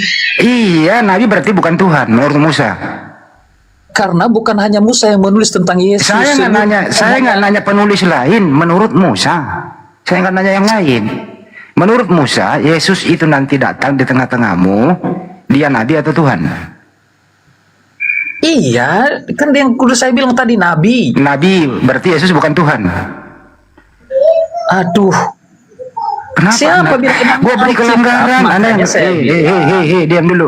Gue beri kelonggaran. Gue maklumi statement pertama. Giliran Anda gue beri kelonggaran, Anda yang menyempitkan. Kenapa Anda selalu cari jalan sempit? Kenapa? bukan Kenapa? Handi Seleb, saya sudah bilang nabi bukan hanya Musa. Saya nggak nanya itu, saya nanya Musa. Menurut Musa, menurut Anda tadi, Ulangan 18:18, seorang nabi akan datang di tengah-tengahmu. Aku akan menaruh firman di mulutnya dan seterusnya begitu. Masalahnya Ya, dalam sejarah Bani Israel nggak ada nabi yang jadi Tuhan, Bang Andi. ya itu dia masalahnya. Gue nanya sama dia, gue beri kelonggaran. Kalau dia ikutin Musa, hentikan menuhankan Yesus. Setuju? Tidak mengikut Setuju? Musa. Nggak bisa hanya Tadi Musa yang Anda diikuti, mengambil Handi Seleb. standar Ada ini. banyak nabi-nabi. Tadi Anda- Kitab-kitab yang itu tidak hanya Musa. Tadi Anda mengambil standar Musa. Saya nggak membahas nabi lain. Jangan memperlebar.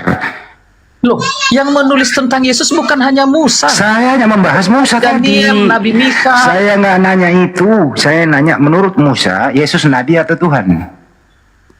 Jawab Kan dulu. saya sudah katakan tadi, betul Musa, ada ayat menurut Musa akan datang seorang nabi di Iya. tengah-tengahmu.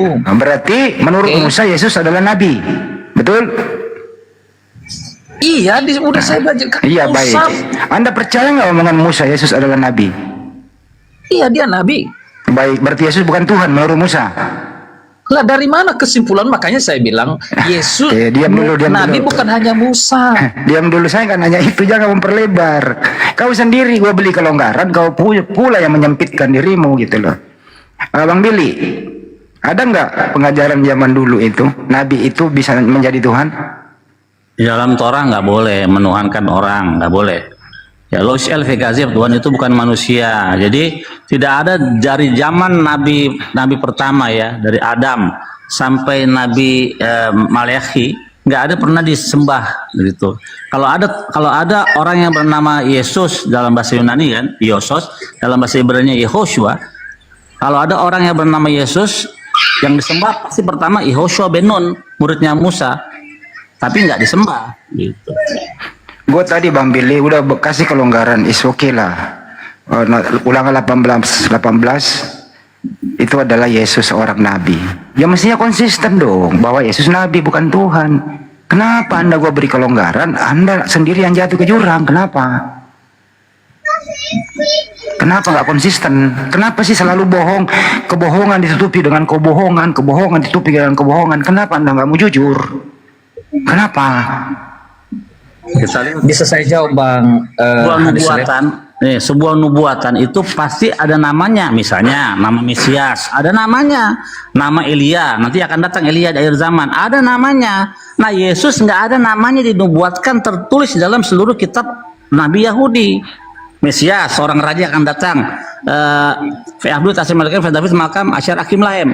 Mesias namanya bukan Yesus, tapi namanya Daud, tertulis jelas. Nah, Yesus di mana tertulis? Nggak pernah ditulis oleh nabi-nabi Israel, termasuk Moshe Rabenu. Lanjut. Ulangan 18 itu untuk siapa Bang Billy?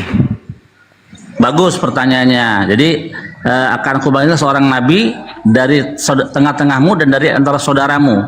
Berarti dalam teks dan konteks pada waktu itu. Siapa nabi setelah Moshe Rabenu? Kalau kita lihat di dalam komentari para hakam, Yehoshua, itulah Yehoshua, itu yang ayat 15 ya. Beda ya ayat 15 sama ayat 18. Yang ayat 18 dari tengah-tengahmu, dari antara saudaramu. Yang di ayat 18 bunyinya akan kubagikan seorang nabi dan firmanku ada di dalam mulutnya. Siapa itu? Nabi Yirmiyahu, itulah Nabi Yeremia. Jadi tidak ada Yesus sama sekali, karena ini kitab orang Yahudi, kitabnya para nabi-nabi Yahudi, bukan nabi Kristen. Jadi yang paling memahami daripada kitab Tanakh pastilah Bani Israel, orang-orang Yahudi, bukan orang Kristen. Kalau orang Kristen pahamnya hanya perjanjian baru, silakan. Tapi kalau kalian memakai kitab perjanjian lama, situ kalian pasti blunder. Pertama, kalian tidak bisa membaca teks asli. Lanjut. Jadi kesimpulannya ulangan diam dulu. Jadi kesimpulannya Bang Billy, ulangan 18 itu siapapun itu artinya nabi, bukan Tuhan ya Bang Billy? Bukan, dia seorang nabi. Baik, makasih. Silakan Tian. Ya, baik. Ada tadi perkataan dari si Billy bahwa di dalam mulai dari kitab Musa sampai seluruh kitab nabi-nabi tidak pernah Tuhan dalam rupa manusia. Pernah nggak Anda baca bahwa yang datang kepada Abraham 3 orang itu dalam rupa manusia? Mulai lagi. Salah satunya Tuhan. Mulai lagi. Ini makanan gue ini Bang. Artinya itu silakan. Karena sebelum dia bilang sudah tidak ada, itu sebenarnya sanggahan. Bahwa ada di dalam Yahudi, ya, Tuhan pernah menampakkan diri dalam rupa manusia. Abraham memanggilnya Tuhan, Yahweh. Menurut Anda, gue ikutin loh ya, gue beri kelonggaran nih. Itu di sana itu 3 orang atau 3 Tuhan? Hadis Seleb dikatakan hanya 1 Tuhan di sana, yang 2-nya disebutkan orang. Oke. Ulang Kejadian 18 nomor 1 kan? Sampai 25 ya. Benar ya Bang Billy ya? Bilang di situ terusnya 2 orang ya. Enggak apa-apa. Yang manakah di antara Tuhan di antara kedua itu? Nah itu dia. Sampai kiri apa sampai kanan? Pokoknya gue beri kelonggaran loh. Silakan Anda memperkuat argumentasi Anda sendiri. Baru diluruskan Bang Billy nanti. Silakan. Hadis Seleb tidak ada disebutkan namanya di situ satu persatu, tapi di antara yang 3 itu salah satunya dipanggil oleh Abraham adalah Tuhan. Baik. Salah satunya berarti yang sebelah kiri, di tengah atau yang kanan? Terjemahan Adon itu bukan Tuhan. Biar dulu Bang Billy ya. Habis ini Bang Billy lurusin. Gua kerjain dulu dia. Yang mana kah? Yang kiri kah? Yang tengah kah? Yang kanan kah? Silakan. Kan bukan menjadi persoalan lagi itu. Henselek yang bilang oleh si Billy di dalam Ibrani, di dalam Ya udah Yahudi, cukup. ada Tuhan Jawab poin aja manusia. udah. Artinya Anda tidak bisa menentukan ketiga orang ini yang mana yang Tuhan. Betul? Betul? Bukan itu persoalannya loh hadis Itu yang saya tanya. Itu yang saya tanya dalam sesuai Yahudi argumentasi tidak Anda. pernah Tuhan Oke. apa namanya manusia adalah Tuhan. Baik, kalau begitu siapa nama Tuhan itu? Silakan. Ya, namanya adalah Yahweh, aku adalah aku. Bukan Yesus.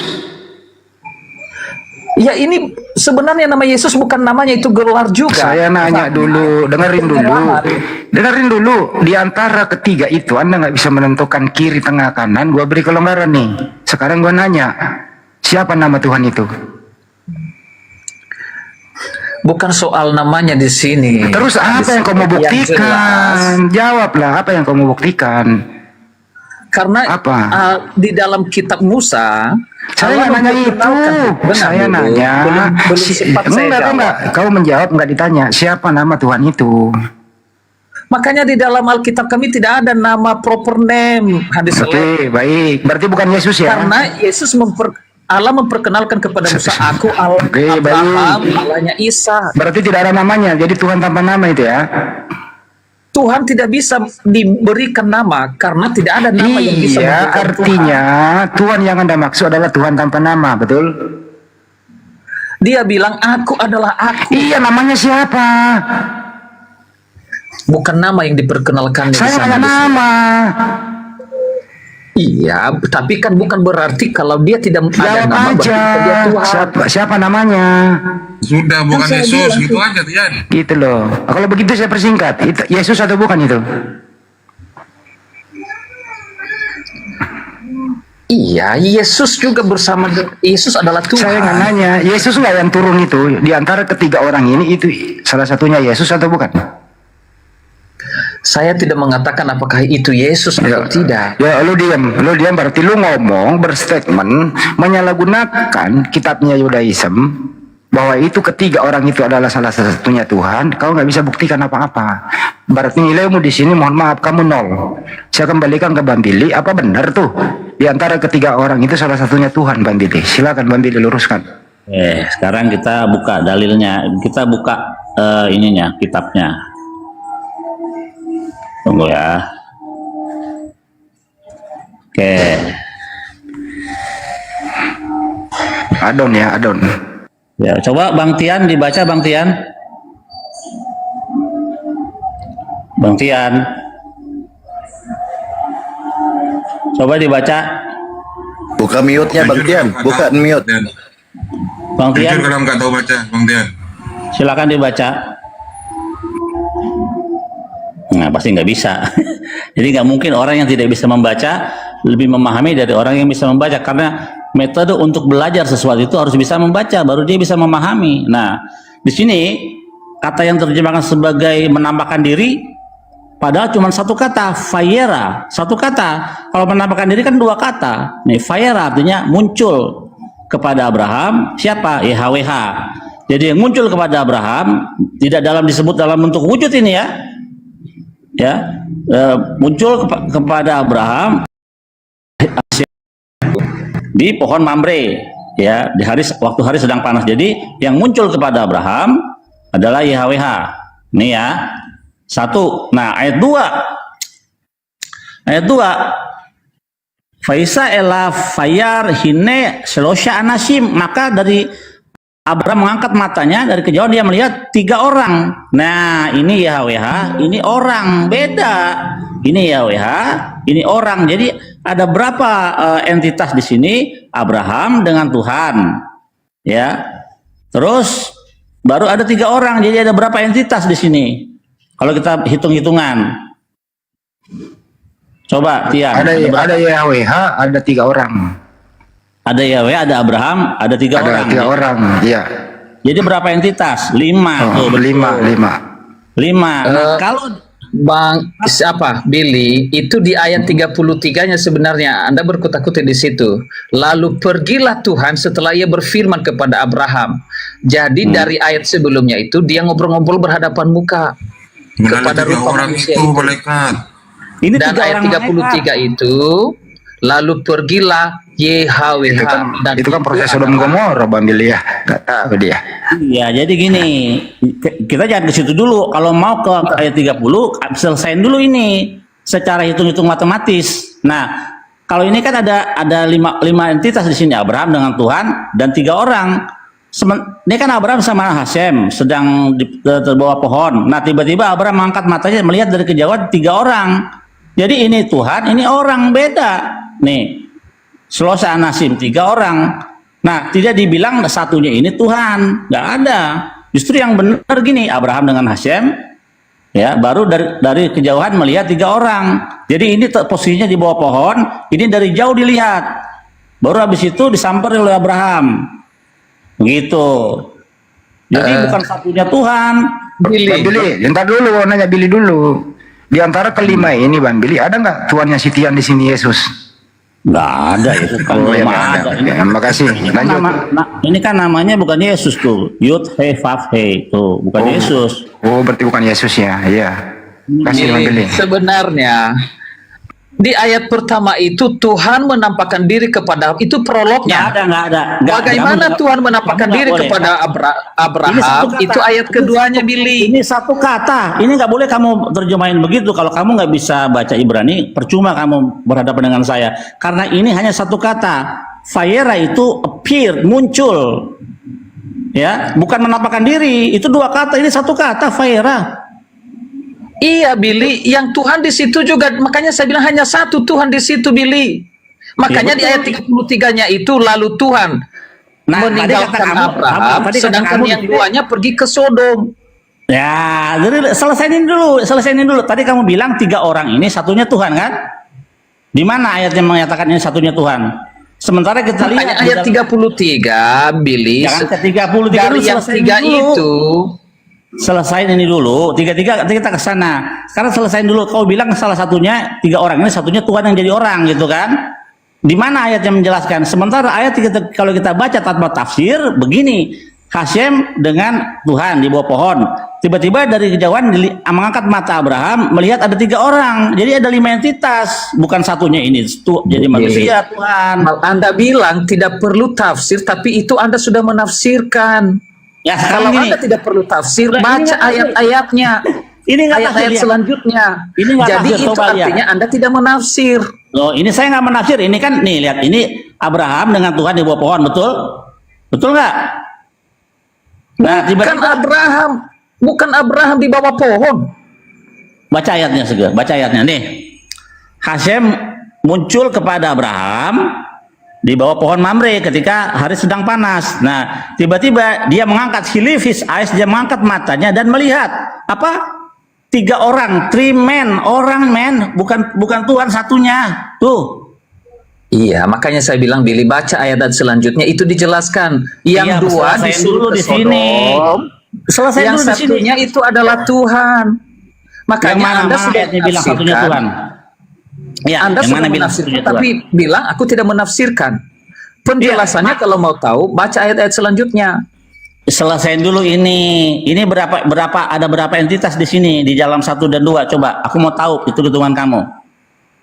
Iya, Billy, itu makanya saya bilang tadi prolog ayat pertama Tuhan menampakkan diri kepada Abraham. Gimana cara menampakkan diri? Kamu nggak boleh. Kamu harus belajar yang benar. Tidak ada kata menampakkan diri. Ini fire itu muncul, appear. Bukan menampakkan diri. Iya, muncul kepada menampakkan dengan muncul ya. Dia menampakkan diri lah, Billy. Tidak ada menampakkan diri. Kalau menampakkan diri itu 2 kata. Susah bener sih. Ini 1 kata nih.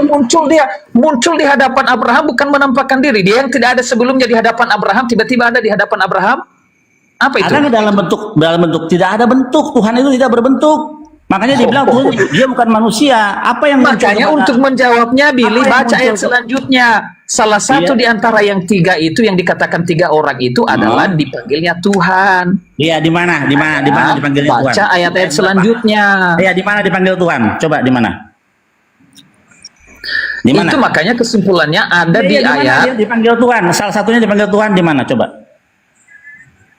Iya, di ayat 33, lalu pergilah Ayat Tuhan 33. setelah ia selesai Tidak ada yang berfirman dipanggil kepada Tuhan, mana? Abraham. Yang dipanggil Tuhan.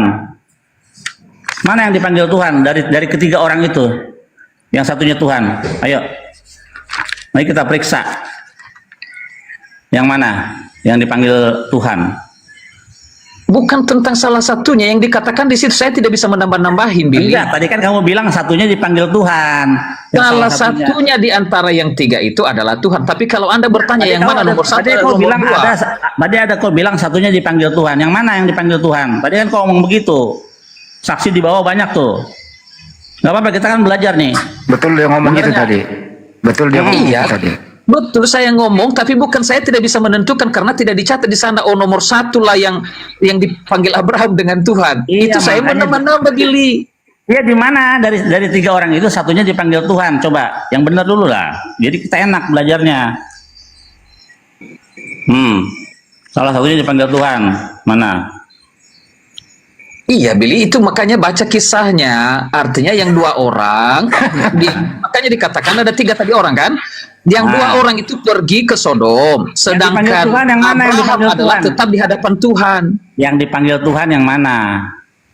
Dari satu Iya, orang. saya tidak bisa menyebut, Billy, yang mana nomor satu atau nomor dua karena tidak dikatakan seperti itu. Loh, enggak, tadi kan kamu bilang dari ketiga orang itu satunya dipanggil Tuhan oleh Abraham yang mana? Dari ayat-ayat mana? Pasti ada ayatnya. Ayo kita lihat. Maksudnya? Ayo bantu. Kok maksudnya? Kamu bilang kan tadi salah satunya itu dipanggil Tuhan. Iya Tuhan gitu kan. Kita lihat ayatnya yang mana. Iya, Billy, itu di ayat 33, itu kesimpulannya, lalu Ayat tiga- pergilah ayat Tuhan 33. setelah ia selesai berfirman kepada Nggak dipanggil Abraham. Tuhan, nggak dipanggil Tuhan. Tadi kan kamu bilang satunya dipanggil Tuhan oleh Abraham. Mana yang mana? Ayat 33 itu orang yang berbicara satu orang kepada, makanya saya bilang baca ayat 33-nya. Oke, kita buktikan ini. Saya tahu maksudnya dia mau kemana ya. Nih, waktu dia yang tiga orang itu kan mereka disuruh makan kan. Nah, baru kita lihat nih disebut Tuhanku di dalam kitab kamu kalian kan, padahal itu Aladoni, yaitu Tuhan bukan Tuhan. Kita lihat. Tunggu ya. Ayat 33. Bukan itu. Bukan Ya. itu. Bukan situ. Ini yang kamu bilang ini bukan ayat 33. Nih dia. Karena bukan hanya satu ayat, itu sebuah kisah. Jadi makanya harus bisa dimengerti, dibaca kisahnya. Nih. Ayat 3. Coba kau baca ayat 3. Ayat 33 yang Ayat saya 3. bilang samamu, Billy. Diurut ya, dari Ayat atas 3 ke dulu. bawah. Ayat 3 dulu kan kamu bilang. Diurut Tadi kan ya. kau bilang tadi salah satunya dipanggil Tuhan. Bang Andi, dengar nggak tadi dia bilang salah satunya disebut oleh Tuhan? oleh Benar, Abraham salah sebagai satunya. Mestinya Tuhan. dia harus buktikan. Yang satu itu yang mana? Mestinya itu dulu. Nah, kita lihat. Billy, kalau tiga orang, yang orang dipanggil tuanku, makanya yang dua orang nanti yang di ayat 19 yang tiba di Sodom itu, Lot pun memanggil yang dua orang itu tuanku, tapi bukan Tuhan. Makanya saya bilang betul, memang dia memanggil tuanku, tapi ada salah satu Tadi di sana. kau bilang ayat 33. Tuhan. Berarti bukan Tuhan ya, Makanya salah baca ya. kisahnya, Billy, ayat 33 itu dia panggil ya YHWH. Mana. Ayat 33 dia nggak menyebut, nggak manggil, nggak dibilang dipanggil, dia bilang Hashem depart, Tuhan pergi dari when he had finished, ketika dia selesai berbicara dengan Musa. Nggak disebut oleh Abraham sebagai YHWH di sini, nggak menyebut nama YHWH, karena kepada Jadi Abraham, Ishak dan Yakub. Kepada Abraham, Ishak dan Yakub dia memperkenalkan diri sebagai siapa? El Shaddai. Baru kepada Moshe Rabenu dia memperkenalkan diri sebagai YHWH gitu. Ya. Iya, jadi ini YHWH kan Allah, itu Tuhan. Allah lagi. jadi di sini Abraham tidak memanggil YHWH, tidak memanggil. Di sini Musa menulis Hashem meninggalkan Abraham ketika dia setelah selesai berbicara dengan Abraham, begitu. Jadi iya, makanya penjelasannya kan satu kisah itu, Billy. Makanya dijelaskan siapa ayat 33. Kita Lalu orang jadi pergilah jabat-jabat. YHWH. Membeli kitab kamu di otak-atik sama dia Makanya aja. ayat pertamanya itu ditentukan. Pertama ini ada Abraham dengan Tuhan, 2. Terus 3 orang jadi 5. Nah, kalau satunya ini Tuhan berarti 4. Itu hitungannya kan simple. Gitu loh. Ini Bukan, Abraham dengan Billy. Tuhan. Itu Tuhan menampakkan diri kepada Nggak ada muncul menampakkan kepada diri, Abraham. Itu prolognya. Nggak paham. Bagaimana caranya, Billy? Ayat 2, dia melihat dari jauh ada 3 orang. Makanya kelanjutan kisahnya, nanti yang 2 disuruhnya ke Sodom, pergi ke Sodom, dan Lot memanggil Kepanjangan yang nih, 2, Bang Billy, ulang-ulang ini nggak ada Terus? kesimpulan nih. Yang Habisin satunya waktu. Dan kemana orang? salah Orang yang satu yang satunya mana? yang bertahan di hadapan Abraham dipanggilnya itu pada akhirnya dijelaskan la ihwh. Oke, berarti ada berapa entitas dari awal sampai akhir? Dari Kok awal ada berapa entitas?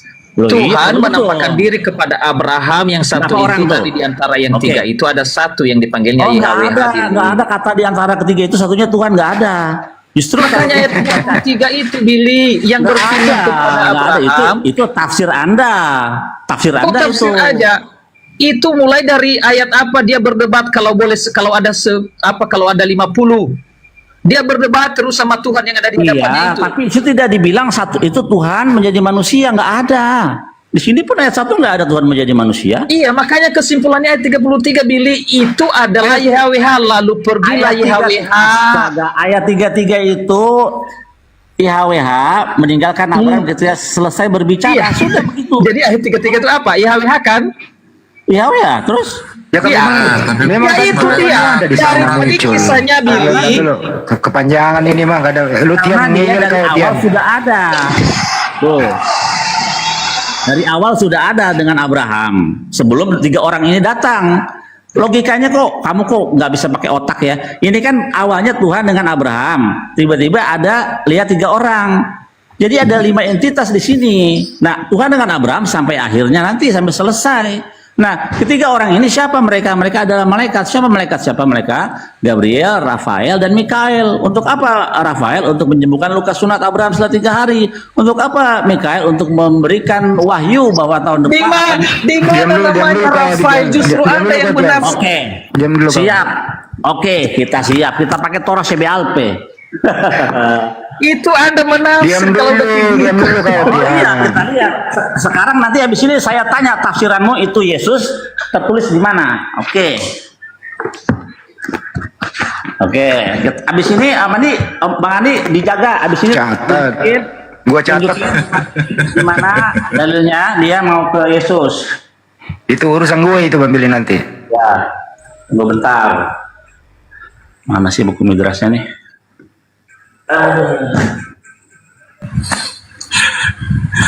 Logika sehat. Sabar, tunggu logika.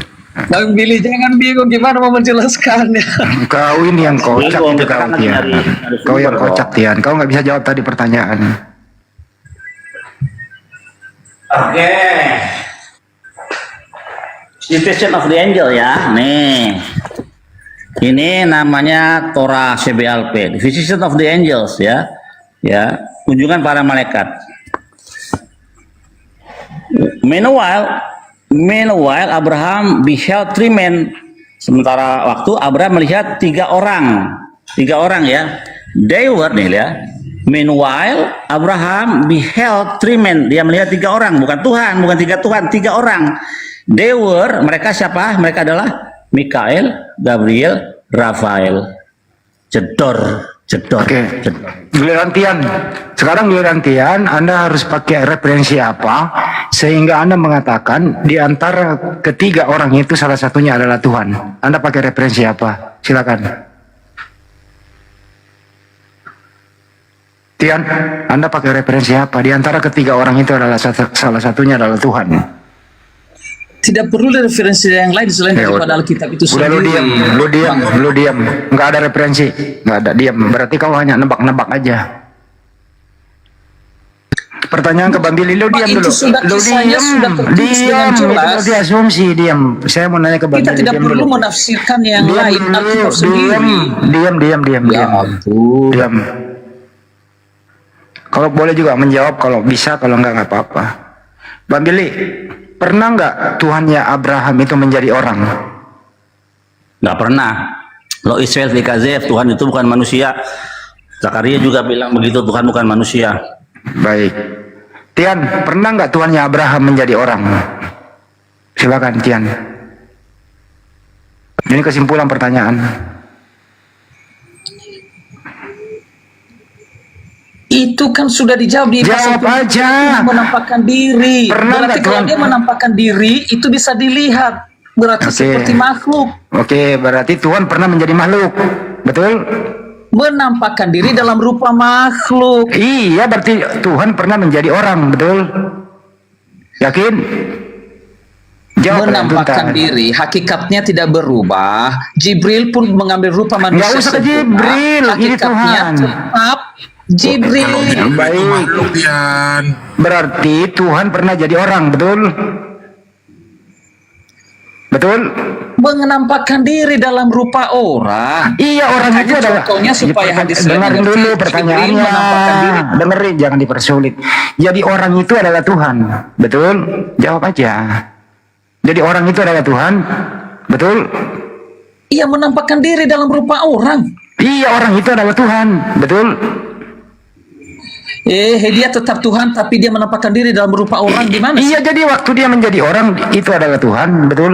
Dia tetap hakikatnya Tuhan. Ya, lu turun lah, lu tapi turun, lu turun. menampakkan diri dalam rupa orang. Lu turun, kesel gua sama lu. Lu gak mau jawab. Gua beri kelonggaran, tentunya lu jawab lo. Iya, Tuhan itu adalah orang itu gitu loh. Kenapa lu gak mau jawab? Lu harus berbeda pendapat dengan Bang Billy. Karena di antara ketiga orang itu salah satunya adalah Tuhan. Jadi Tuhan pernah menjadi orang. Bang Billy mengatakan nggak mungkin. Kenapa lu nggak mau berbeda pendapat dengan Bang Billy? Sama saya, Gitu loh. sama saya, Billy, sama Handi, ayo keroyokan sama saya. Ayo. Tuhan pernah jadi orang nggak? Ya, bukan itu esensinya. Kita melihat siapakah Nabi Saya palsu nanya. menurut Yesus. Saya nanya, Tuhan pernah jadi orang nggak? Itu aja. Tuhan pernah jadi orang? Tuhan Maha Kuasa dan Maha Kehendak. Hanya Tuhan Islam. Udah lo turun, nggak bisa bahasa Indonesia. Turun, nggak bisa bahasa Indonesia. Pertanyaan sederhana kok. Baru mau bilang hanya Tuhan Islam.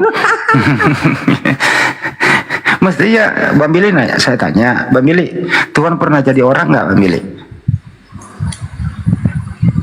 Pernah lah, nggak ngapain dia jadi manusia. Justru gini loh, Nih, Tuhan itu maha yang kuasa. kurang dengarnya ya. naik lagi. Kalau Waduh. Tuhan itu maha kuasa, artinya kalau jadi manusia dia nggak maha kuasa. Kenapa? Dia terbatas ruang dan waktu. Saya jawab. Masuk ke dalam Iya, 3 jawab. dan 2 dimensi. Saya jawab, Iya, jawab. Tuhan pernah jadi orang? Pernah atau tidak? Bukan pernah. Memang dia jadi orang, jadi manusia. Baik. Katanya. Tetapi, Tuhan, ada tapinya. dengerin, nggak usah pakai tapi. Jangan Nah, maka berarti jangan Anda dengerin, memframing. dengerin. Kamu cuma suka memframing, tidak mau Kok ya kamu dijelaskan pakai tapi? kenapa Allah menjadi Nggak usah manusia. saya nggak nanya Kan itu. memframing kamu. Kamu sendiri yang Karena ngomong tadi, penjelasan Tuhan. kenapa dia jadi manusia. Itu Saya kan nggak yang nanya perlu itu. kamu tahu. Saya nggak nanya Nah, itu. makanya itu perlu kamu tahu. Saya nggak perlu tahu kenapa itu. dia jadi manusia. Saya nggak perlu tahu Bukan itu. cuma kamu. Bentar, jangan Kamu bisa kamu di- titik di situ dong, ya. Meleduk bannya. Kurang pendengaran dia. Bang. Ini orang ini dia udah jawab Tuhan pernah menjadi manusia, ya cukup. Kenapa lu terangin lagi? Kenapa pakai tapi? Kenapa lu nggak percaya dengan jawabanmu? Mestinya kok Tuhan pernah jadi orang, ya selesai gitu loh.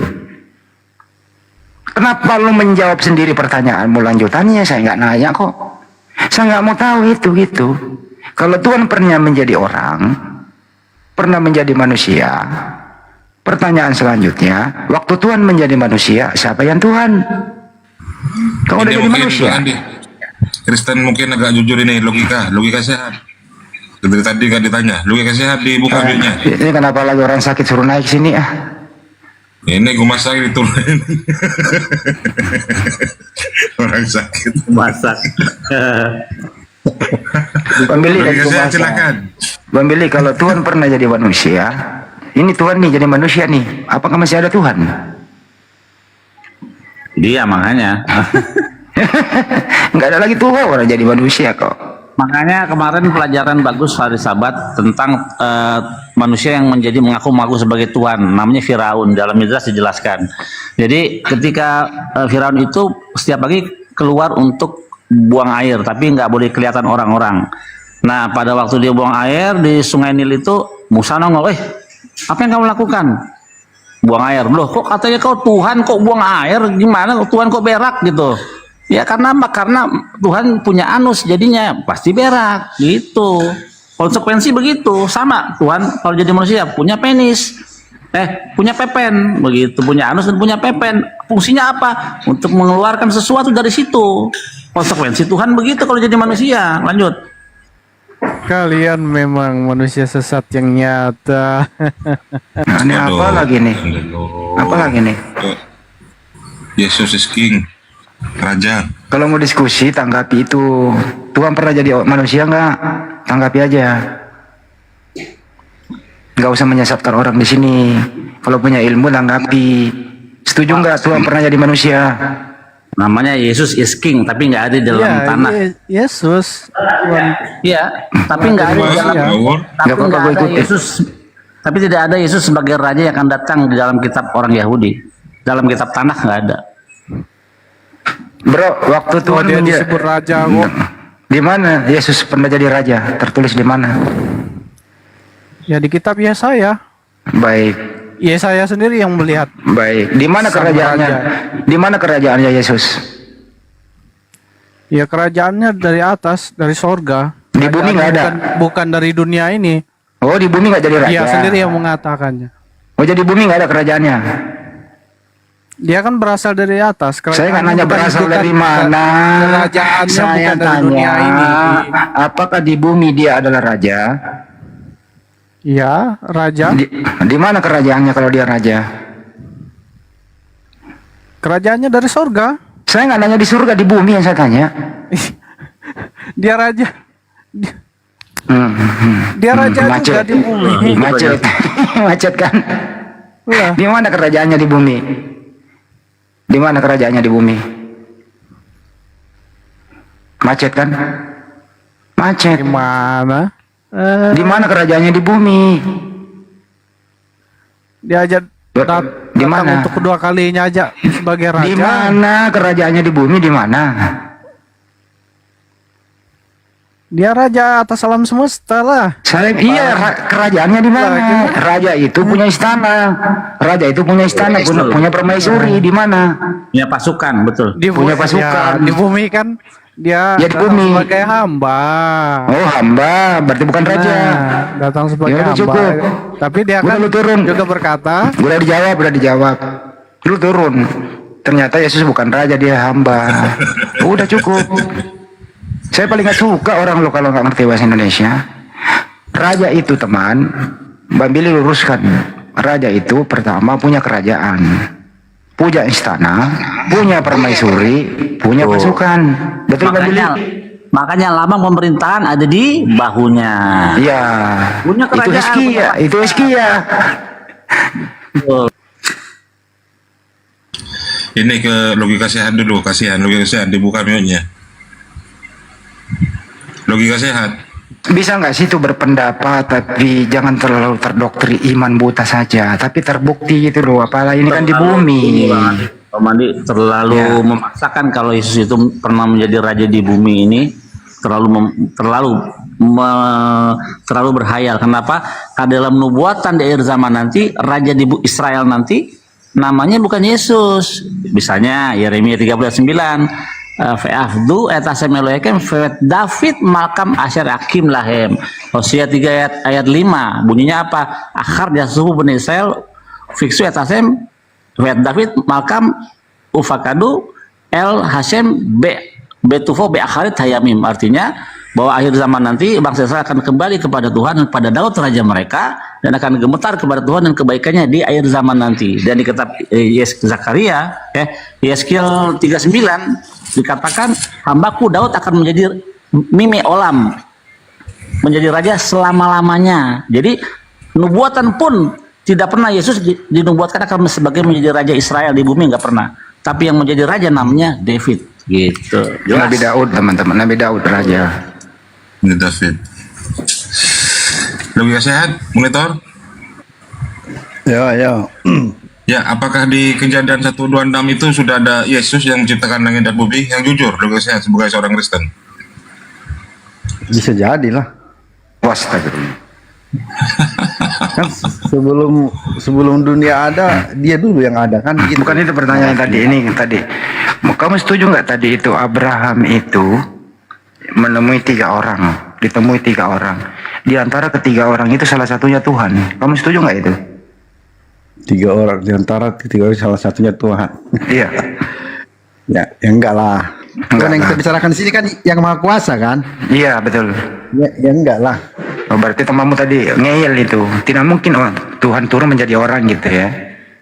Ya enggak mungkin kan orang dia bilang Tuhan bukan manusia ya kan? Ya. Kamu pintar di sini, kau jujur. Jadi kamu enggak kena penalti enggak? Kamu aman di sini. Iya. Ya, baik. Itulah karena doktrinnya begitu kuat kan teman-teman. Doktrin tunggal mainstream, oneness itu bikin penjelasan itu jadi amburadul. Itulah risikonya kan, nggak selesai diskusinya, mutar.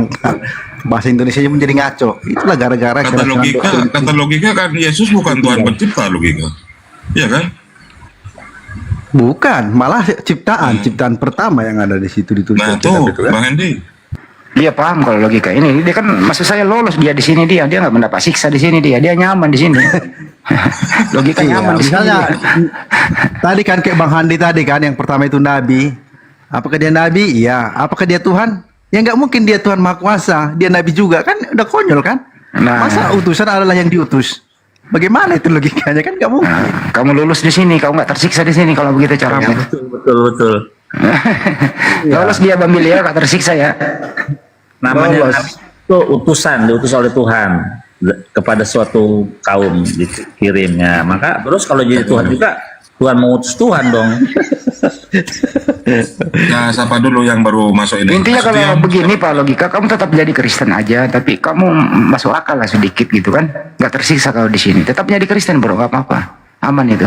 Iya. Iya. Iyalah. Oke, aku turun dulu. Thank you. Jangan turun dulu, kok nggak disiksa kok, ngapain turun? Biar naik Oten Oneness. Enggak tuh Naikkanlah si masak itu. Biar rame. Janganlah, gue masak jangan. Pilnya belum diminum itu. Nasution, selamat malam. Dibuka mute-nya Nasution. Sudah, saya turunkan ya. Tadi siapa itu? Dia nggak punya referensi dalil atas apa yang dia sampaikan, itu udah kalah kalau dalam dunia diskusi atas agama. Ini kan tadi dalilnya 3 orang itu siapa? Ya, itu malaikat. Siapa mereka? Mikael, Gabriel, dan Rafael. Kenapa tinggal 2 di ayat pasal 19? Karena Rafael sudah menyelesaikan tugasnya. Ngapain tugasnya? Seperti namanya Rafael, kesembuhan yang daripada Tuhan. Ngapain dia menyembuhkan luka sunat Abraham? Mikael ngapain? Akan memberikan kabar bahwa tahun depan Sarah anak. Ya. Terus yang lain ngapain? Untuk menghancurkan kota Sodom. Maka selesailah itu 3 orang dalam bentuk malaikat. Begitu. Kisah itu kan di balik kemah Sarah kan melihat. Betul ya? Betul. Terus menjamu mereka. Sarah sibuk tuh di belakang menjamu mereka. Betul ya? Betul Bang Billy kisah itu ya? Betul. Nah gitu. Makanya dibilang satunya Tuhan, karena dia salah terjemahan. Harusnya Adon, Tuan. Nah, kan ada 3 orang tuh. Yang disebut Tuan di situ atau Adon itu Mikael, karena Mikael kan malaikat yang tertinggi gitu. Itulah yang ngobrol sama Abraham, Sarah melihat dari dalam kemah, terus Sarah mempersiapkan segala sesuatu untuk menjamu tuannya yang datang itu sebagai tamu akbar. Di dalam Midrash Bang Hadis lebih jelas lagi. Jadi yang makan di situ bukan malaikat. Jadi yang di dalam penglihatan yang ada di situ Abraham, Ismail, siapa lagi? Mamre, ada 3 orang temannya. Jadi yang makan itu kelihatan mereka malaikat, tapi sebenarnya api dari langit menyambar makanan itu, karena pada dasarnya malaikat itu tidak makan makanan yang dimakan oleh manusia gitu. Iya, kayaknya Sarah menyiapkan makanan itu sampai menyembeli apa ya? Pokoknya ada daging lah ya, adalah itu. Kita ini membaca loh, mereka ini enggak, gimana heran saya. Kenapa ya mereka itu cenderung? Ini kalau dalam persidangan Mbak Billy, hakim udah nanya ke dia sebagai saksi, itu dikeluarin loh, kena pidana dia. Saksi apa? Saksi palsu. Dia ngomong doang, nggak bisa buktiin. Gitu loh. Hakim aku melihat 3 orang dalam kasus pidana ini. Salah satunya adalah Bang Billy misalnya. Ditanya, Bang Billy itu yang pakai baju apa? Mohon maaf Pak Hakim, saya nggak lihat bajunya. Bang Billy itu posisinya itu di tengah, di pinggir, atau di kanan. Mohon maaf Pak Hakim, saya nggak lihat. Bang Billy itu yang mengendarai kendaraan kah, atau dia lagi dibonceng, atau di tengah? Nggak lihat Pak Hakim. Kau ini saksi kok katanya melihat, tapi kamu ngarang-ngarang aja. Kan gitu kira-kira pertanyaannya. Di antara ketiga orang itu ditunjukkan mana Bang Billy yang sebenarnya, kan gitu. Nggak bisa buktikan Bang Billy. Ya disuruh keluar dalam persidangan. Iya betul.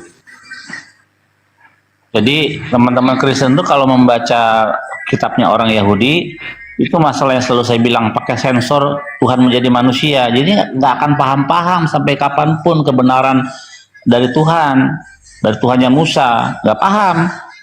Kalau Tuhan itu punya menjadi manusia berbentuk tubuh, artinya akan bertentangan dengan ayat-ayat yang lainnya. Misalnya Tuhan bukan manusia, misalnya dari tengah-tengah api engkau mendengar suara, tapi satu rupa wujud tidak ada, hanya suara.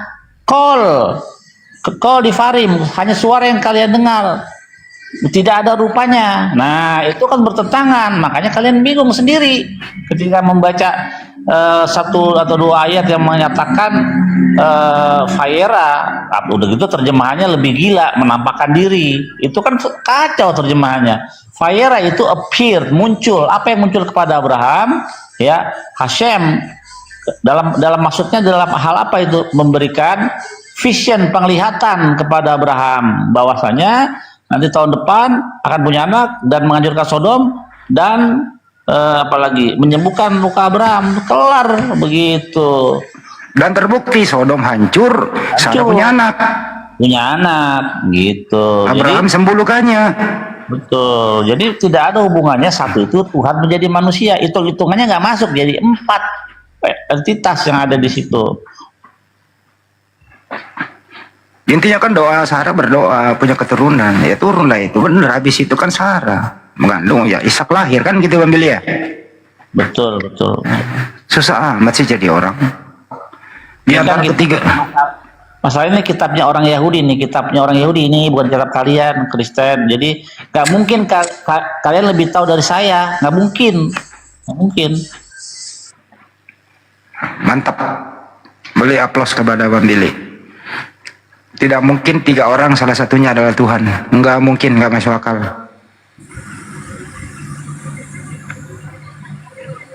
Mereka bingung ketika membaca mata Tuhan melihat, telinga Tuhan, kaki Tuhan. Nah, mereka bingung kenapa? Dipikir Tuhan itu punya instrumen itu. Itu adalah cara Tuhan memakai instrumen bahasa manusia supaya mengerti maksud dia gitu. Misalnya tangan apa? Artinya kekuasaan gitu. Tapi Bang Billy, kalau malaikat bisa dong turun menjadi orang. Oh iya, malaikat itu bisa, kalau dalam Judaism malaikat itu bisa berubah menjadi 2, menjadi angin ataupun menjadi manusia. Dalam kitab Mazmur dikatakan bahwa malaikat itu seperti angin gitu. Sama dengan di Islam, malaikat Jibril bisa turun berbentuk manusia. Bukan Tuhan turun menjadi manusia.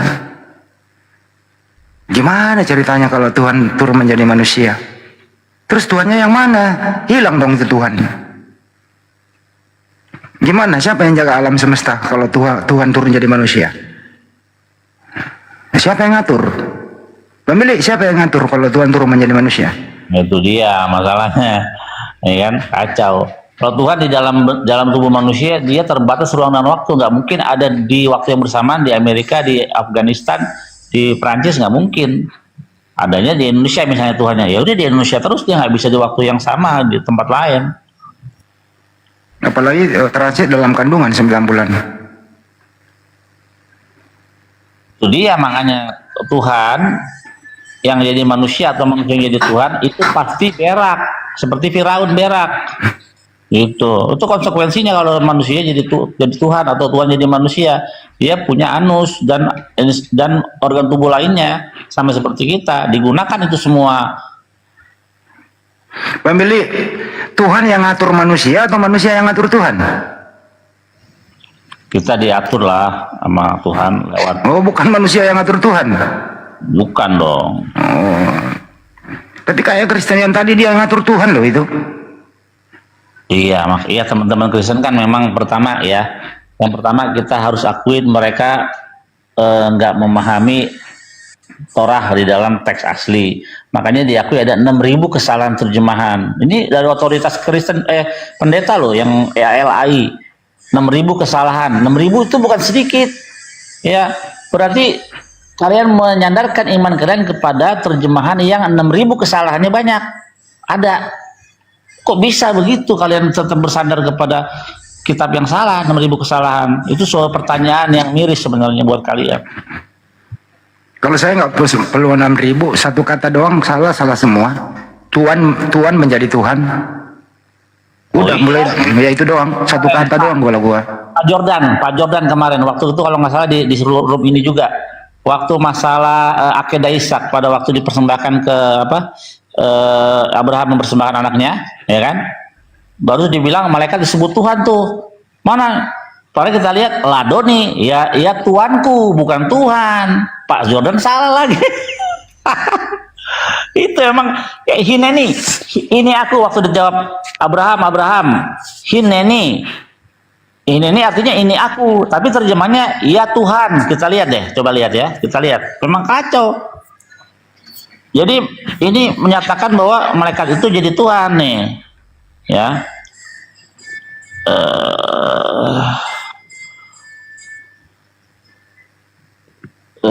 Anakmu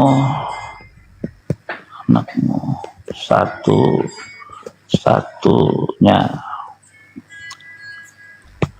Berapa sih itu Bang Andi yang mana? Ishak 14 ya, yang Abraham membawa anaknya untuk dipersembahkan, Moria.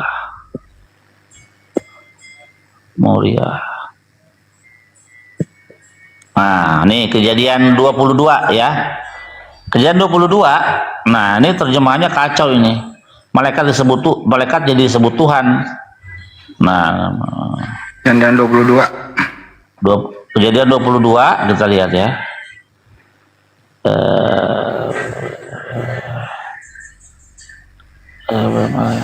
Nah, ini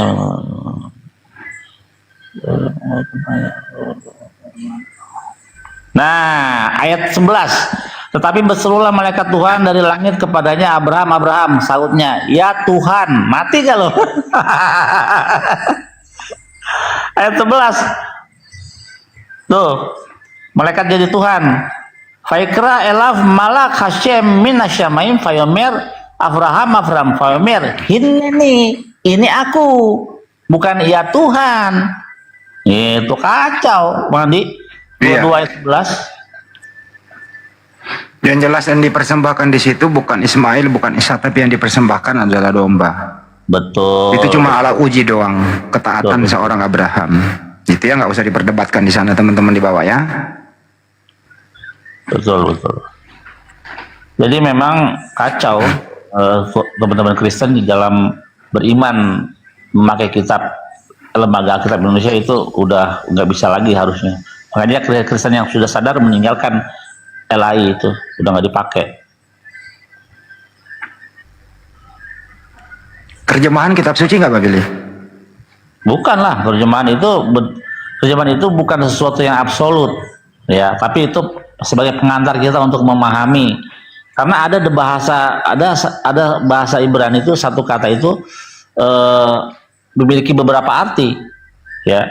Memiliki misalnya kata ruah, bisa angin, bisa semangat, tergantung konteksnya, gitu. Jadi yang kitab suci adalah original teks ya.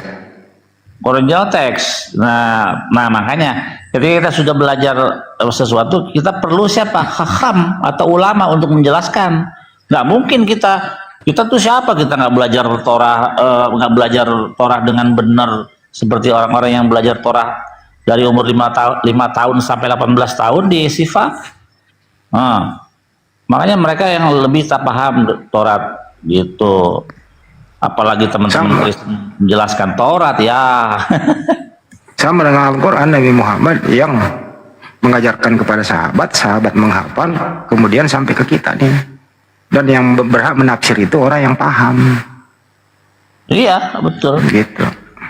Misalnya nih di dalam Alkitab kita nih ada Potifar yang jadi tuannya Firaun. Tapi nggak dikasih tahu istrinya siapa yang menggoda Yusuf.